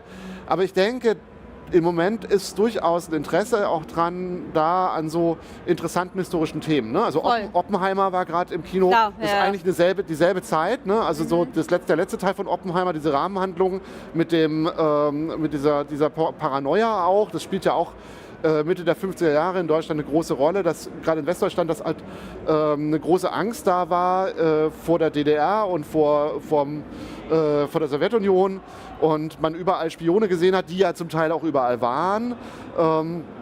Und das spielt auch eine Rolle im Spiel, das ist auch Teil der Handlung. Ne? Also diese Paranoia, diese kalte Kriegsangst und auch die damit vermischte Sabotage deiner Arbeit. Ne? Ja. Weil das ist so der übergeordnete Plot ist halt, politisch ist halt, ja, wie du gesagt hast, ne, es gab viele Leute damals in Deutschland noch, die eben in der NS-Zeit hohe Tiere waren und die jetzt immer noch hohe Tiere waren oder wieder. Und die hatten wenig Interesse daran, dass diese Sachen aufgeklärt wurden. Natürlich. Und deren Argument war halt, also gerade Fritz Bauer wurde in der Realität aktiv behindert und auch überwacht vom BND zum Beispiel und sabotiert. Und das Argument war immer, naja, wenn die jetzt prominente bundesrepublikanische Politiker zum Beispiel belasten, dann nützt das ja dem Osten. Und deswegen dürfen wir das nicht tun. Ja. Deswegen müssen wir das alles unter den Tisch kehren. Natürlich. Und wir brauchen ja eine starke Abwehr. Und deswegen, die Leute, die der Gestapo waren, die kannten sich ja gut aus. Also nehmen wir die wieder in den Geheimdienst auf. So. Das ist ein unfassbar spannendes Thema. Ich bin sehr froh, dass ihr euch dessen annehmt und daraus jetzt ein Spiel gemacht habt. Ja. Vielen Dank auf jeden Fall, dass du hier warst und das mal näher gebracht hast. Man findet euch in der Indie Arena Booth. Halle 10.2, richtig? Richtig, genau. Schön, da kann dann jeder mal selber ausprobieren, wie das so ist. Genau, in der Indie-Arena und auf Steam natürlich. Auf Steam gibt es auch eine Demo. Cool. Ja, folgt uns, liked uns, wishlist uns.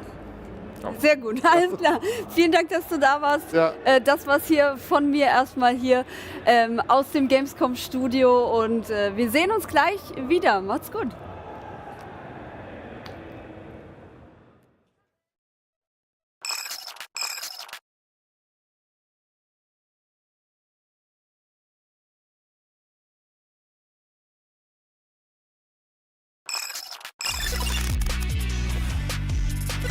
Willkommen zurück hier im Gamescom Studio 2023. Ich bin ein bisschen aufgeregt, deswegen verhasse ich mich jetzt leicht.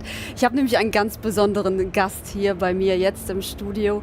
Und zwar ist er eigentlich als Regisseur bekannt, hat aber jetzt seine Finger im Spiel mit einem Videospiel, das Off the Grid heißt. Und was genau das ist, das besprechen wir jetzt mit Neil Blomkamp. Hello. Hi. Good to have you here. Thank you. First off, how do you like Gamescom? Are you having a good time? Yeah, I'm definitely having a good time. I mean, it's awesome to see this number of people that are all so into this stuff. It's got a good energy. Nice.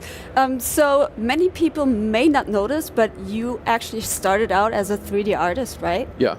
How does this come in handy? I mean, you're the chief visionary officer, I heard. Yeah. So what actually do you do for the game? I mean, I started off in 3D graphics, like you're saying, which is basically animation and visual effects. And so I've always had an interest in computer graphics, and games seem to be almost the best usage of that technology, because it doesn't even have to be the player. It lets a person drop into a three-dimensional world. And that three-dimensional world is curated and made very specifically by the artists for you to absorb. And it doesn't, even if it's like an FPS or something that moves really quickly, there's still a beauty to the world that's being created. And so I feel like I always wanted to work in games because there was a bunch of creativity through 3D graphics that I wasn't really ever using when I was working in film, because film is obviously passive. It's static. You don't get to be the agent of walking through an environment, so you kind of absorb it. And I was aware that there was a whole bunch of 3D stuff that I just wasn't doing. And at the time Gunzilla contacted me, it just felt like a natural, sort of a natural progression and something that had always interested me. All right, and it's actually a Cyberpunk Battle Royale, right? Yeah.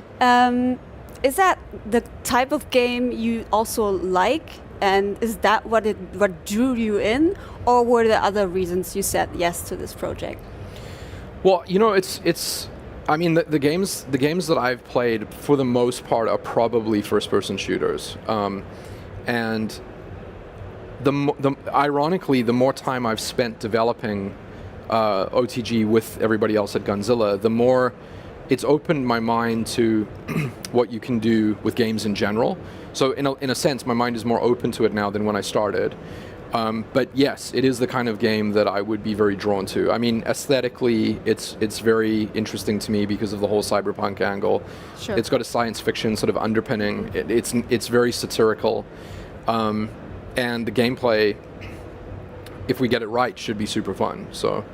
Yeah, can you tell a bit about the gameplay? We see it actually right here. How does it differ from any other Battle Royale game? Wow, what a word. Well, I mean, it has two main separating things. Like the one which is just different on a gameplay level that I love is this idea of cyberlimbs. Mm-hmm. So instead of switching out just weapons or just skins, we now have a massive amount of combinations with limbs themselves. The second thing, which is a much bigger departure from traditional battle royales, is we're trying to inject narrative into the battle royale, which is a very confusing concept. Yeah, sure. But I think it may work though, and the idea is, if you decide to opt into it, you'll be given missions in your hideout. You know, as you're loading out and you head off into the BR. You can choose to follow those missions. Mm-hmm. And as you execute the missions, you start getting cinematic cutscenes that start hopefully drawing you into deeper and deeper character and story sort of background to the world and the lore of the game. So we have to find a way to like lock the player away for a minute or 1 minute 30, you know, whatever amount of time it is, and then while the battle royale is happening, and then reopen it again for them to go be able to join. So it's, you know, it's all experimental, but it feels like if it works, it's going to be pretty cool. Can you tell us about what the story is going to be about? Is there like a main story arc or...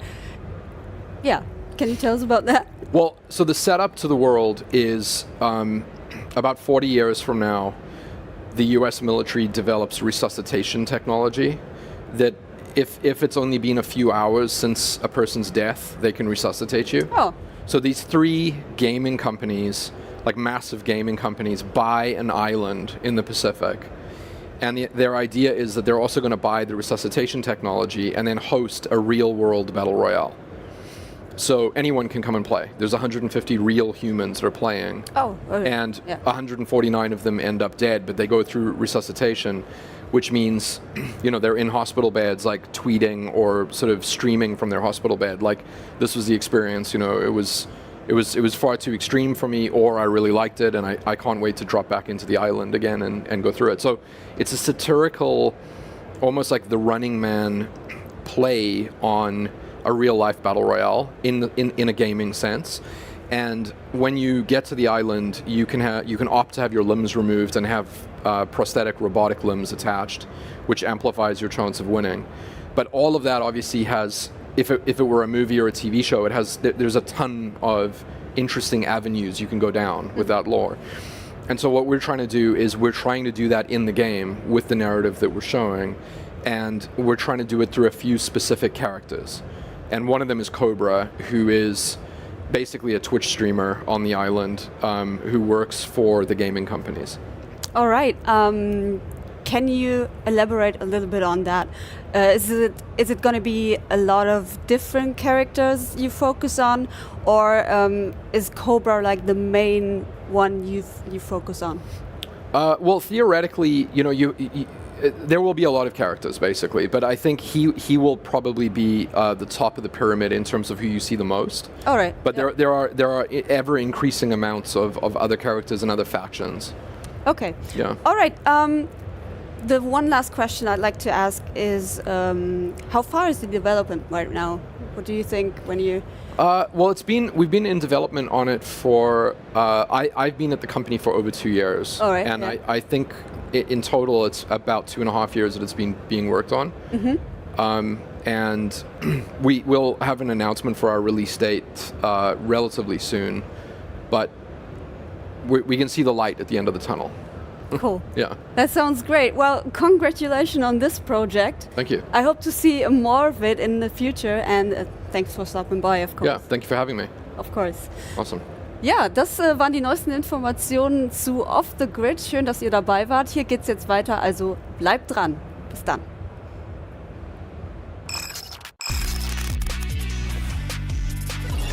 Liebe Leute, ich habe jetzt ein ganz besonderes Date. Ich bin ja am Netflix-Stand und wen habe ich getroffen?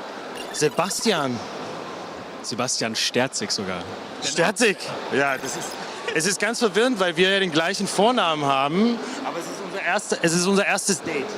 Ja, ich weiß auch nicht, warum das nicht schon mal früher irgendwie passiert ist. Es ist jetzt meine 15. Gamescom und ich bin ganz ehrlich, ich bin vorher einfach nicht drauf gekommen. Die 15. Ja. Ich bin nicht mal so alt. Also entweder bin ich alt oder du bist sehr jung oder ich weiß nicht. Es hat sich einfach so ergeben. Es ist tatsächlich die 15. Gamescom und ich habe mir gedacht, dafür machen wir was ganz Besonderes. Wir haben hier unser Pizza-Date und du erzählst mir bitte einfach mal, wie nimmst du so eine Gamescom hier einfach wahr? Du bist ja Content Creator, aka Influencer. Ist das für dich Arbeit oder ist das eher so Vergnügen an der Freude oder Spaß oder was ist es eher? Ich glaube, ich nehme mal ab, ja. Ich glaube, es ist eher so eine entspannte Mischung aus allem. Also man trifft natürlich super viele Leute, die man sonst nur online irgendwie trifft, mit denen man aufnimmt, mit denen man streamt. Treffen wir hier in unserem Creator-Bereich oder in der Red Bull Lounge, die draußen ist, wieder oder auf dem Gang. Zudem trifft man natürlich die ganzen Zuschauer mal persönlich. Es ist halt super sympathische Leute und Spielen ist gar nicht so viel. Wir werden ab und zu halt eingeladen, Spiele anzuspielen, die noch rauskommen. Aber ansonsten ist es eigentlich ganz viel Socializen mit Freunden, die man online kennt. Aber natürlich auch Arbeit. Wir haben Streams auf Bühnen oder Backstage oder Signing-Sessions haben wir auch. Also es ist alles eigentlich gebündelt. Ganz bunte Mischung, so eine Gamescom. Und ist es dementsprechend für dich mehr Arbeit oder ist es mehr Vergnügen? Weil es klingt für mich ja schon, okay, du bist de facto die ganze Woche nur auf Achse. Du bist wahrscheinlich Montag oder sogar schon früher angereist.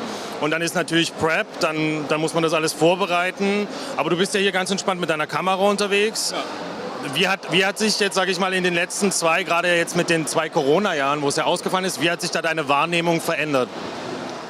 Also tatsächlich bin ich ja in der Corona-Zeit, habe ich ja mit YouTube angefangen und habe den Großteil meiner Abonnenten dann zugewonnen. Und 2022, letztes Jahr, war meine allererste Gamescom. Das heißt, ich kenne es gar nicht anders als so. Ich war nie als Besucher hier. Unglaublich. Aber gerade auch als Besucher, ich weiß nicht. Also ich weiß gar nicht, wie es ist, als Besucher einfach nur herzukommen. Ich habe das Privileg, immer schön im Creator-Bereich mir halt Getränke zu holen und so weiter und so fort. Das haben die guten Leute hier nicht. Die müssen sich hier in dieser Menge durchschlagen den ganzen Tag. Ja, also ich kenne es nicht anders als so tatsächlich. Das ist natürlich tatsächlich ein Privileg, weil die meisten Leute, ihr seht das jetzt gerade nicht, hinter uns durch die Gänge schlurfen und sich aneinander vorbeischieben. Was würdest du dir denn, wenn du jetzt auf die Gamescom guckst, und du bist ja wirklich recht frisch dabei, wo siehst du die Gamescom in den nächsten, sagen wir mal, 5 bis 10 Jahren sich hinentwickeln? Ist da größer ist gleich besser oder gibt es da noch irgendwelche anderen Sachen, die dir jetzt speziell einfallen würden? Also wenn ich mir das so angucke, glaube ich, wir brauchen langfristig mehr Platz.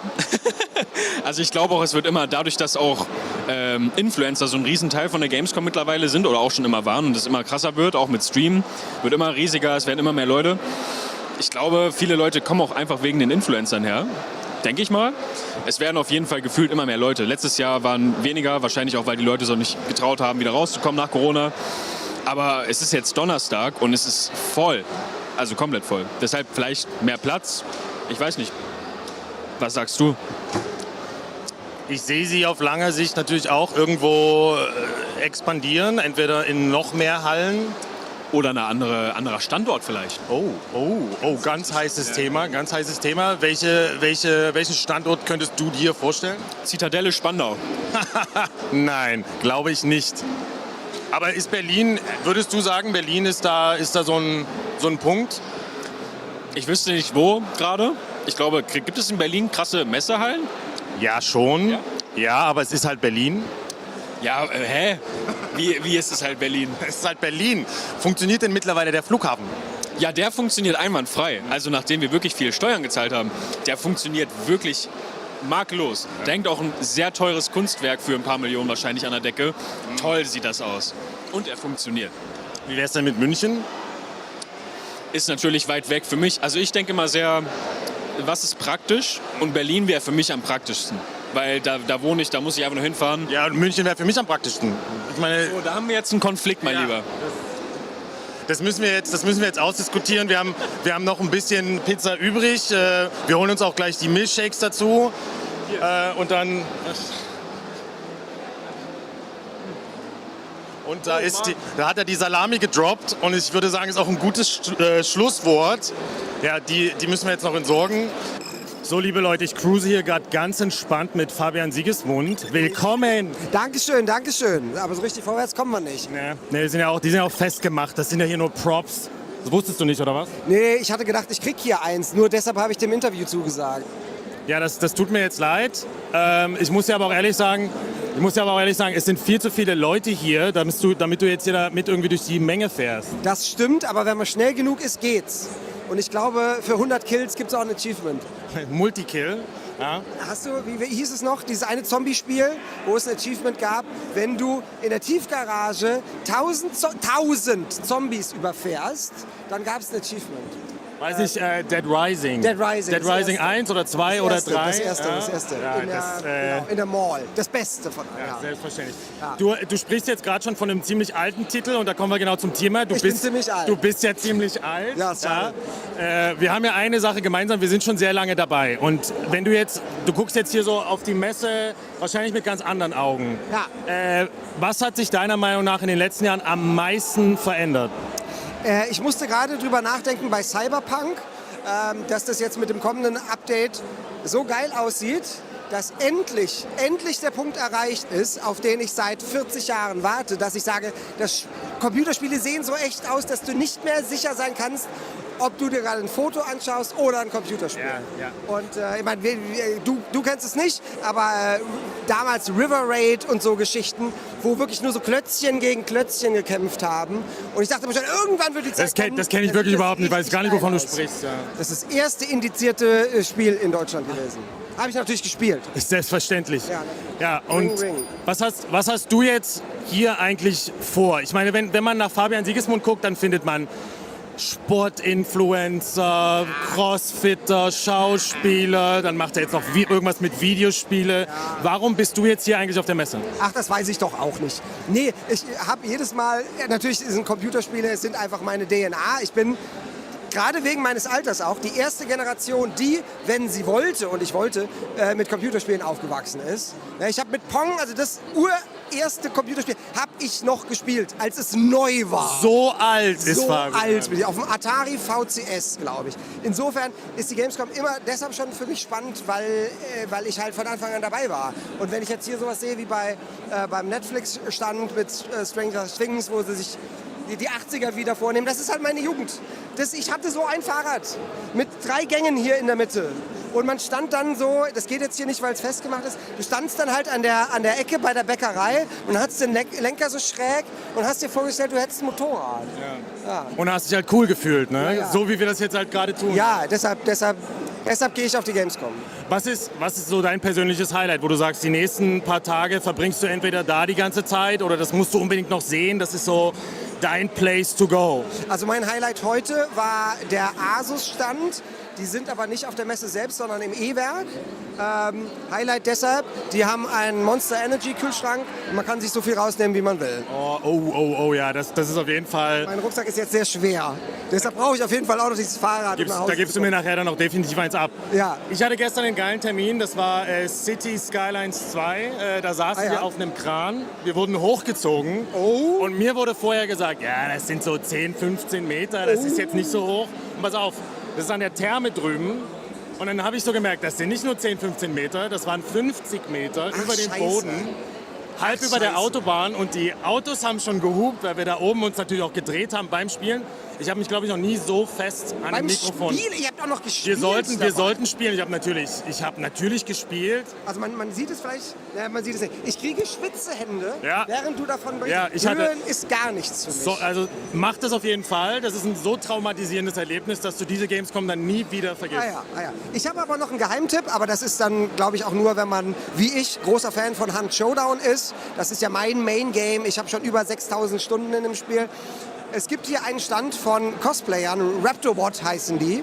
Die haben das einfach auf eigene Kosten, haben sich hier für 4.000 € einen Stand geholt, haben alles aus diesem Spiel nachgecosplayt, die Waffen, die Kassen, die Leute, die Münzen und alles, mega geil. Und da werde ich den Rest des Tages verbringen und ganz viele Fotos mitmachen. Und apropos mega geil, Fabian, vielen Dank, dass du dir die Zeit genommen hast. Wir cruisen jetzt hier noch ein bisschen durch die Gegend. Und ihr macht euch noch einen schönen Tag. Zurück zu Manu. Können wir das nicht so machen, dass der Kameramann näher kommt? Ja, du musst jetzt so tun, als ob, genau. Den Hintergrund irgendwie mit Greenscreen so raus, wie in so einem 80er-Jahre-Film. Genau, das ist richtig geil. Und zurück ins Studio zu Manu. Ich glaube an euch. Tschüss. Ciao. Fahr weiter. Fahr schneller. Das ganze Ding fliegt gleich um hier. Egal. Willkommen zurück hier im Gamescom Studio 2023, hier auf der Gamescom, powered by IGN. Ich sitze hier noch alleine im Studio, aber das wird sich gleich ändern, denn Zack Snyder kommt vorbei und stellt uns sein neues Filmprojekt Rebel Moon vor, was er hier auf dem Netflix-Stand und auf der Opening Night Live präsentiert hat. Also Interview mit Zack Snyder auf Englisch mit den englischen US-Kollegen, die hier mit uns zusammen im Studio sind. Das wollten wir euch hier noch nicht vorenthalten. Deswegen diese kurze Einleitung, jetzt viel Spaß mit dem englischen Interview zu Zack Snyder. Viel Spaß. They're responsible for some of the most iconic superhero movies of the 21st century, and their next project, Rebel Moon, is a space opera that takes us to a whole new galaxy. Please welcome director Zack Snyder and producer Deborah Snyder. Welcome to the IGN studio. Awesome. So cool to have you here. So last night, opening night live at Gamescom, you showed the trailer. I was fortunate enough to be there, so I got to look at it. Looked very cool. I think we'll be bringing that up in just a moment. But let's begin at the beginning. Rebel Moon was famously an idea for Star Wars. What changes have you been able to make now that it's no longer tied to an existing universe?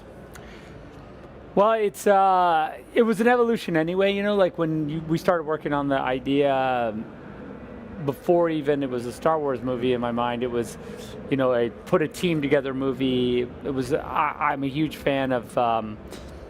There's an adult illustrated fantasy magazine called Heavy Metal that I always was in love with. Just the tone of that really was inspirational to me. Even when I was in the early talks with Kathleen Kennedy about maybe making a Star Wars movie, I would say things like, maybe it could be rated R, you know, and, and they would say, yeah, no, that's crazy. So I knew it was going to be a bit of a slog. Sure. But then after the sale, and you know they had their own sort of vision for what the Star Wars universe would be, it was clear to me pretty much at that point that it wasn't going to be you know, anything to do with this idea. And Debbie was super happy about that. I was really happy. Well, I felt like he envisioned this as something that was wholly original. And I felt like I know after working a decade on DC what canon means and what it means to the fans. And I just felt like there would be too many rules and that he could really kind of go crazy if it was something that was original and he, you know, the handcuffs were off. Sure. Well, from the footage that we've seen, you know, I'd say it has a very different visual look from Star Wars. Maybe more like a space sword and sandal epic than sci-fi. Is that accurate? Yeah, I would say, yeah. I mean, I feel like it's science fantasy more than, say, hard science fiction. Sure. You know, and I think that was really what I always wanted to do to begin with. You know, it's more of a Knight's Tale than, say, you know, in the tradition of even the costumes and everything. I really wanted this sort of ornate, kind of ancient kingdom that the Mother World represents. Was a thing that I was really interested in, and sort of aesthetically kind of pursuing. Even the robots are, you know, seem old. Sure. And I guess that was really a thing that I was inspired by and kind of chasing in the design. So it definitely, I mean, I think in answer to the original question is it's gone on a huge evolution since those early days. Sure. You mentioned robots. You got a great cast for this film, by the way. I believe Sir Anthony Hopkins is playing a particular robot. You can tell us about that character? Yeah, so he plays what we call affectionately Jimmy. That's not his real name, but that's what they call the robots. All the robots are Jimmys. Gotcha. And he plays one of what a pretty kind of typical battle robot in this world. The only thing that's interesting about these robots is that after the king and Isa are killed, and the queen are killed, the robots whose initial sort of purpose was to protect the royal family, they kind of don't know what to do themselves, and so they end up kind of becoming these sort of conscientious objectors. They don't really fight anymore, and so there's like this whole journey of discovery that Jimmy's on, the Anthony Hopkins robot is on, but he's like one of many. Like he's like this one of many robots that would kind of be in this same moral quandary that he's in. Can you tell us more about the Imperium, the sort of like evil empire at the center of Rebel Moon? Yeah, so the Mother, we call the Mother World, and their forces are an ancient civilization that have, over the years, sort of been led by a single king or line of kings, and they sort of have used up all the resources on their own planet and then basically set off into the stars and basically have been collecting and expanding for thousands of years. Interesting. Sophia Boutella leads the Warriors as Korra. Yeah. How'd you end up casting Sophia? What was it like working with her? Sophia's amazing. I had her in mind really from the beginning. I would tell Debbie about, I really wanted Sophia to be this character, and you know, everyone was like, okay, that could be cool, but we should probably look for like, you know, do like a real audition and you know, go through the motions. And I mean, I was like, okay, well, sure, but and we tested 5 women. Yeah. And Sophia really just shined through because, you know, it's such a difficult role because her character is so complex. She's also the heart of the film, but she also, the physicality required to do the role is just, it was so important to us that it was believable that she was this like amazing warrior. And she has a dance background. Right. And incredibly, like, she learned all the choreography so quick, and she wanted to do all of the fighting herself, and she did. Other than one, we were going to throw her character off the side of a scaffolding, and we were all like, that's not really safe for you to do. She wanted to do it, but everything else she did all her own fighting. Interesting. So Rebel Moon has been announced. It's going to be a 2-parter. What was the reasoning behind that? And do you know the total runtime of them both put together? Movie 2 we're still working cutting, so I don't know the exact runtime, but they're about 2 hours each. Gotcha. The movies themselves, right around 2 hours. I think movie 2 is under 2 hours, but right now. But so what was the first part of the question? What was the reasoning, the thinking behind that? Is it just because you needed more time to? Oh yeah. So I had written a pretty long script, 200-page script, and the cool thing about Netflix was there's.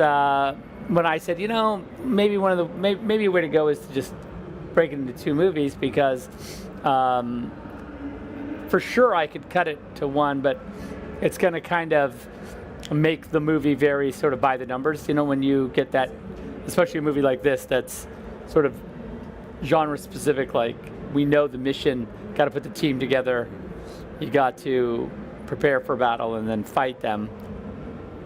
Not that that's what's going to happen, but that becomes kind of obvious. And then when you really put the screws to something like that, the beats become really set in stone, and there's not a lot of room to move around.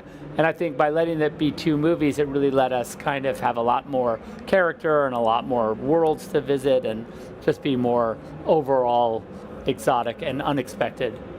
Well, now you mentioned, you explained at Opening Night Live last night, there's a Rebel Moon game also coming from Super Evil Megacorp, developer of the very good Teenage Mutant Ninja Turtles Splintered Fate game, which is on Apple Arcade. I recommend it. Anything else you can tell us about the game of Rebel Moon? Well, one thing I could say about it is that the guys over there have been incredibly reverent and faithful to the source material, and they've been incredibly inclusive and really want to talk with me constantly about mythology and about the canon and about the world. And so I would say that though it, you know, as a game, it really will expand sort of the mythology of the universe, and not, even though it's definitely sort of an add-on to the universe I didn't expect, it was a cool place where we thought to explore other things that are happening in the Rebel Moon universe. And the guys have been great to go. I'd say, like, guys, we can't do, we can't do that. And then they'd come back. Well, what about this? And so we were really, I think, able to land on something that was really world building, but also consistent with the world. So that was fun. Very cool. Well, we're here at the world's biggest gaming convention, so I have to ask you, is there any gaming property that you both think would make a great movie?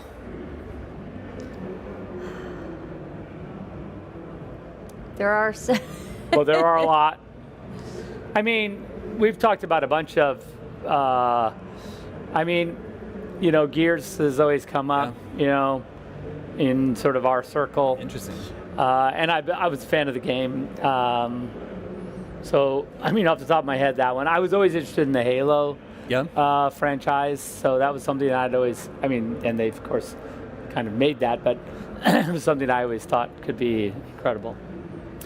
Well, thank you both so much. I'm really excited to watch Rebel Moon when it premieres on Netflix later this year. Awesome. Thank you so much. This is great. So fun. Viewers, you can take your first step into a larger world when Rebel Moon premieres on Netflix December 22nd. In the meantime, stick around for more Gamescom Studio right here on IGN.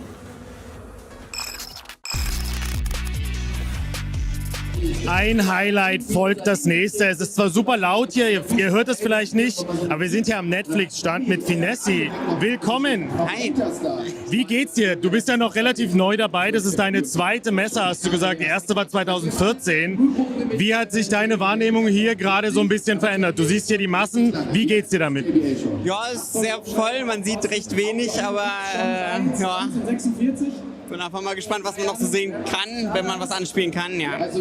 Was hast du generell so geplant für die Woche auf der Gamescom? Ich meine, es ist ja alles und jeder ist gefühlt hier. Wir haben ja nicht mehr nur die Hardcore-Gaming-Sachen.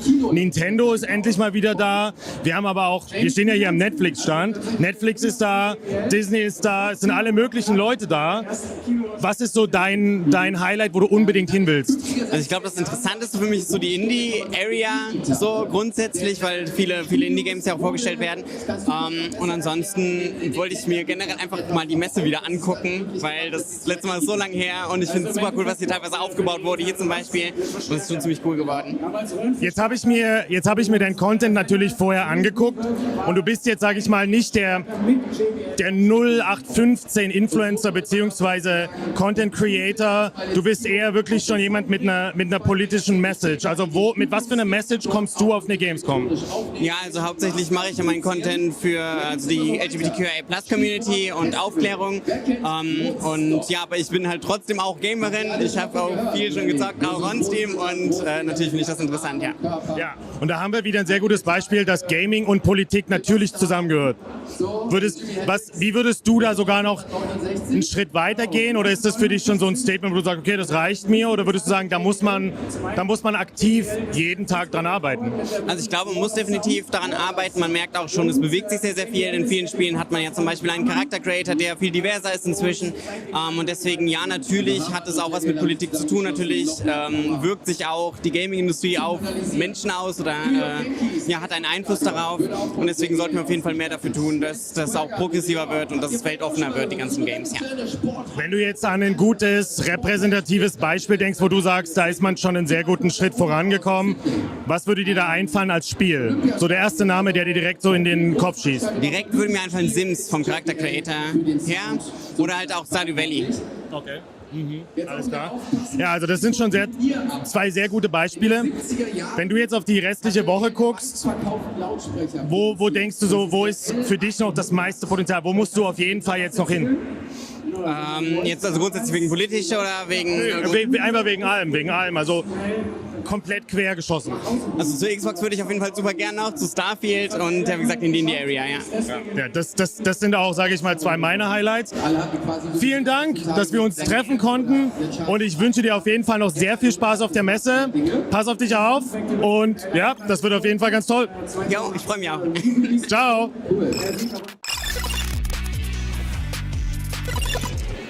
Liebe Leute, wir sind hier gerade beim Meet and Greet mit Melina Jürgens am Xbox-Booth und neben mir steht der Tobias. Jetzt muss ich dich mal fragen, du hast hier gerade was ganz Merkwürdiges gemacht. Du hast eine Konsole mitgebracht. Ja. Die hast du dir signieren lassen von Melina Jürgens. Warum? Um sie ein bisschen zu beschmücken mit was Schönem. Ja, aber ich meine, man bringt ja eigentlich normalerweise nicht seine Konsole mit auf eine Videospielmesse, damit irgendjemand da seine Unterschrift draufpackt. Warum jetzt hier am Xbox-Stand bei Hellblade 2, Melina, was bedeutet dir das, dass du extra deine Konsole mitbringst?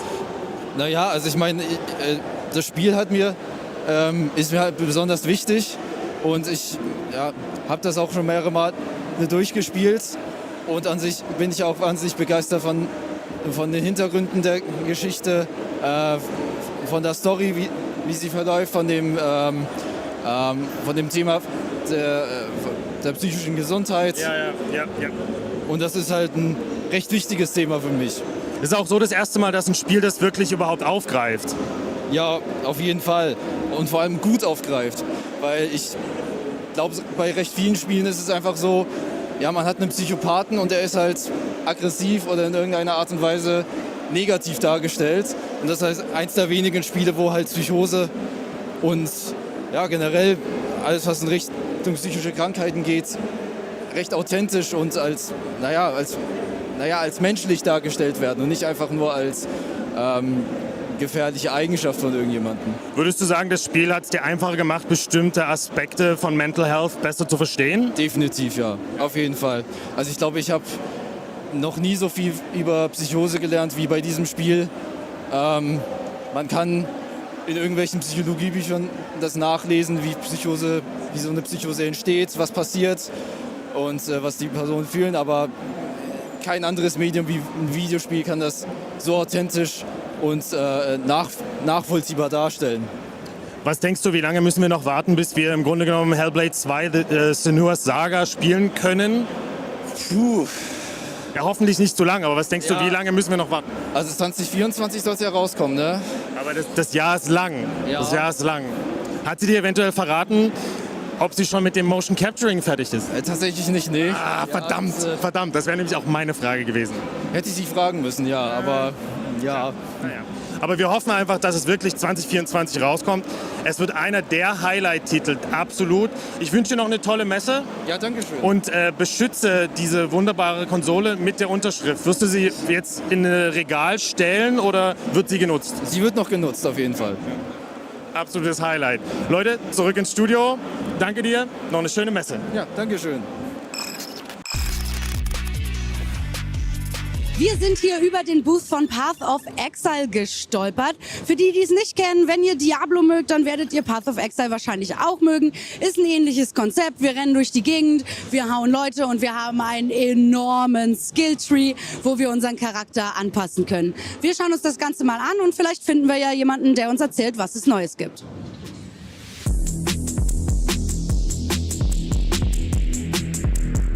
Ich habe jetzt hier einen der Developer von Path of Exile gefunden, mich direkt da bis ins Hinterstübchen hier durchgeschlagen und habe doch direkt mal ein paar Fragen. Hello, welcome, how are you doing? Hi, doing great. How about you? Oh, I'm doing great as well. I was actually very pleasantly surprised at how big the booth is this time around, because I don't really remember if you were here like last gamescom or like before, or at least not in this big capacity. Am I right? This is the first time we've had a booth of this size, I'm pretty certain. And when I came and saw it, it looked amazing. So I was pretty shocked, and it's been really popular too. There's been so many people yesterday, and I'm waiting to see what it's going to be like today, tomorrow, and so forth. Yeah.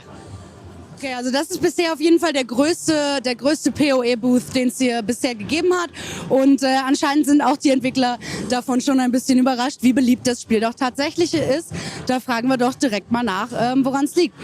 Path of Exile is one of the games that has like a huge community that is very passionate about the game. And why do you think that is?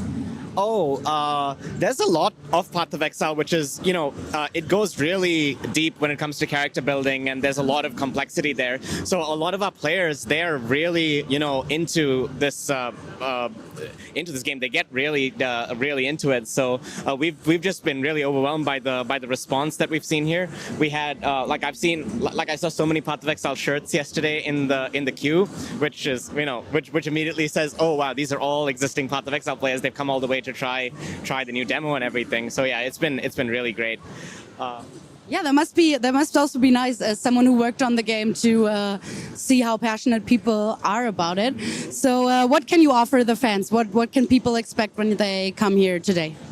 So recently we had our big convention, ExileCon, where we unveiled Path of Exile 2, and we had we had a demo to try with a bunch of classes. So the one at Gamescom, we actually have one additional class, the Druid, for people to try. So that is something that would be new here. So it should be fun. I personally playing the Druid, it's actually really fun to play. So that's definitely something to try if you're interested. But if not, there are 4 other classes as well that you can try and play through 4 different acts, depending on which class you pick. So and this is like kind of the first sneak peek into Path of Exile 2's gameplay. Oh, okay. Also es gibt zum einen eine neue Klasse, den Druiden, den kann man hier schon mal live spielen. Und das ist so ein bisschen auch so Foreshadowing für Path of Exile 2, was dann auch demnächst rauskommen wird. So obviously games like these, like role-playing games also with like enormous skill trees are very, very like intricate, right? You have so many possibilities on how to build your character, on what to do. And especially with like new content releasing, that only gets like more, which is great for players who have been maybe playing from the beginning. What could you say to new players on how to start when they want to get into PoE? So I will definitely say that when Path of Exile 2 releases, we're definitely hoping that a lot of newer players would like to give this a try. We're going to be, looking at a lot of the systems. And look, we're not going to lose the complexity, which is what makes Path of Exile so fun and interesting to play. But hopefully it'll be in like a more streamlined way. So it has like a slightly better onboarding process for newer players to kind of learn this complexity and then get to dive in and learn what there is, and then hopefully eventually start exploring all the various possibilities that are available to them.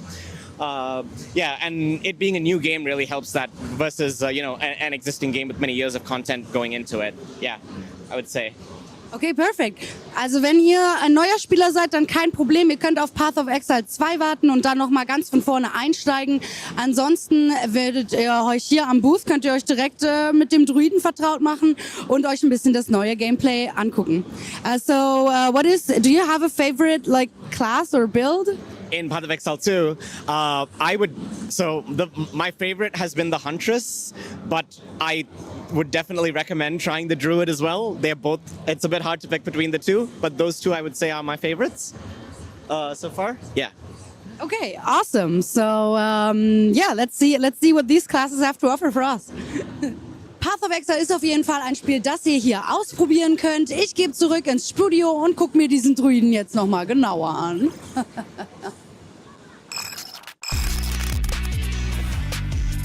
Herzlich willkommen zurück hier im Gamescom Studio 2023, powered by IGN. Der Tag neigt sich dem Ende zu, aber ich möchte euch nicht entlassen, ohne euch zu sagen, was ihr morgen hier bei uns seht. Auch morgen sind wir wieder 2 Stunden live hier aus der Messehalle 8 zu sehen, von 12 Uhr bis 2 Uhr. Und wir haben ein volles Programm. Wir haben Like a Dragon Gaiden, ein tolles Interview über das Spiel, was jetzt hier bei Sega hinter uns zu sehen ist. Lies of P, ein Spiel, auf das ich mich persönlich sehr freue. Ein Souls-like mit Pinocchio als Hauptcharakter. Da frage ich die Entwickler auch, wie sie darauf gekommen sind und ob diese wachsende Nase vielleicht eine Rolle spielt. Wir haben einige Influencer, die hier auf der Messe rumlaufen, gebeten, ein bisschen Quatsch mit uns zu machen. Also da seht ihr vielleicht ein paar bekannte Gesichter die nächsten Tage. Und wir haben Hauke Gerdes aus Japan extra einfliegen lassen zu uns, um sein neues Projekt Coreborn vorzustellen. Darauf freue ich mich, darauf freut ihr euch hoffentlich auch. Morgen hier wieder ab 12 Uhr im Stream. Und bleibt jetzt dran, gleich geht's weiter mit den US-Kollegen von 3 bis 6 Uhr. Viel Spaß und wir sehen uns morgen. Ciao!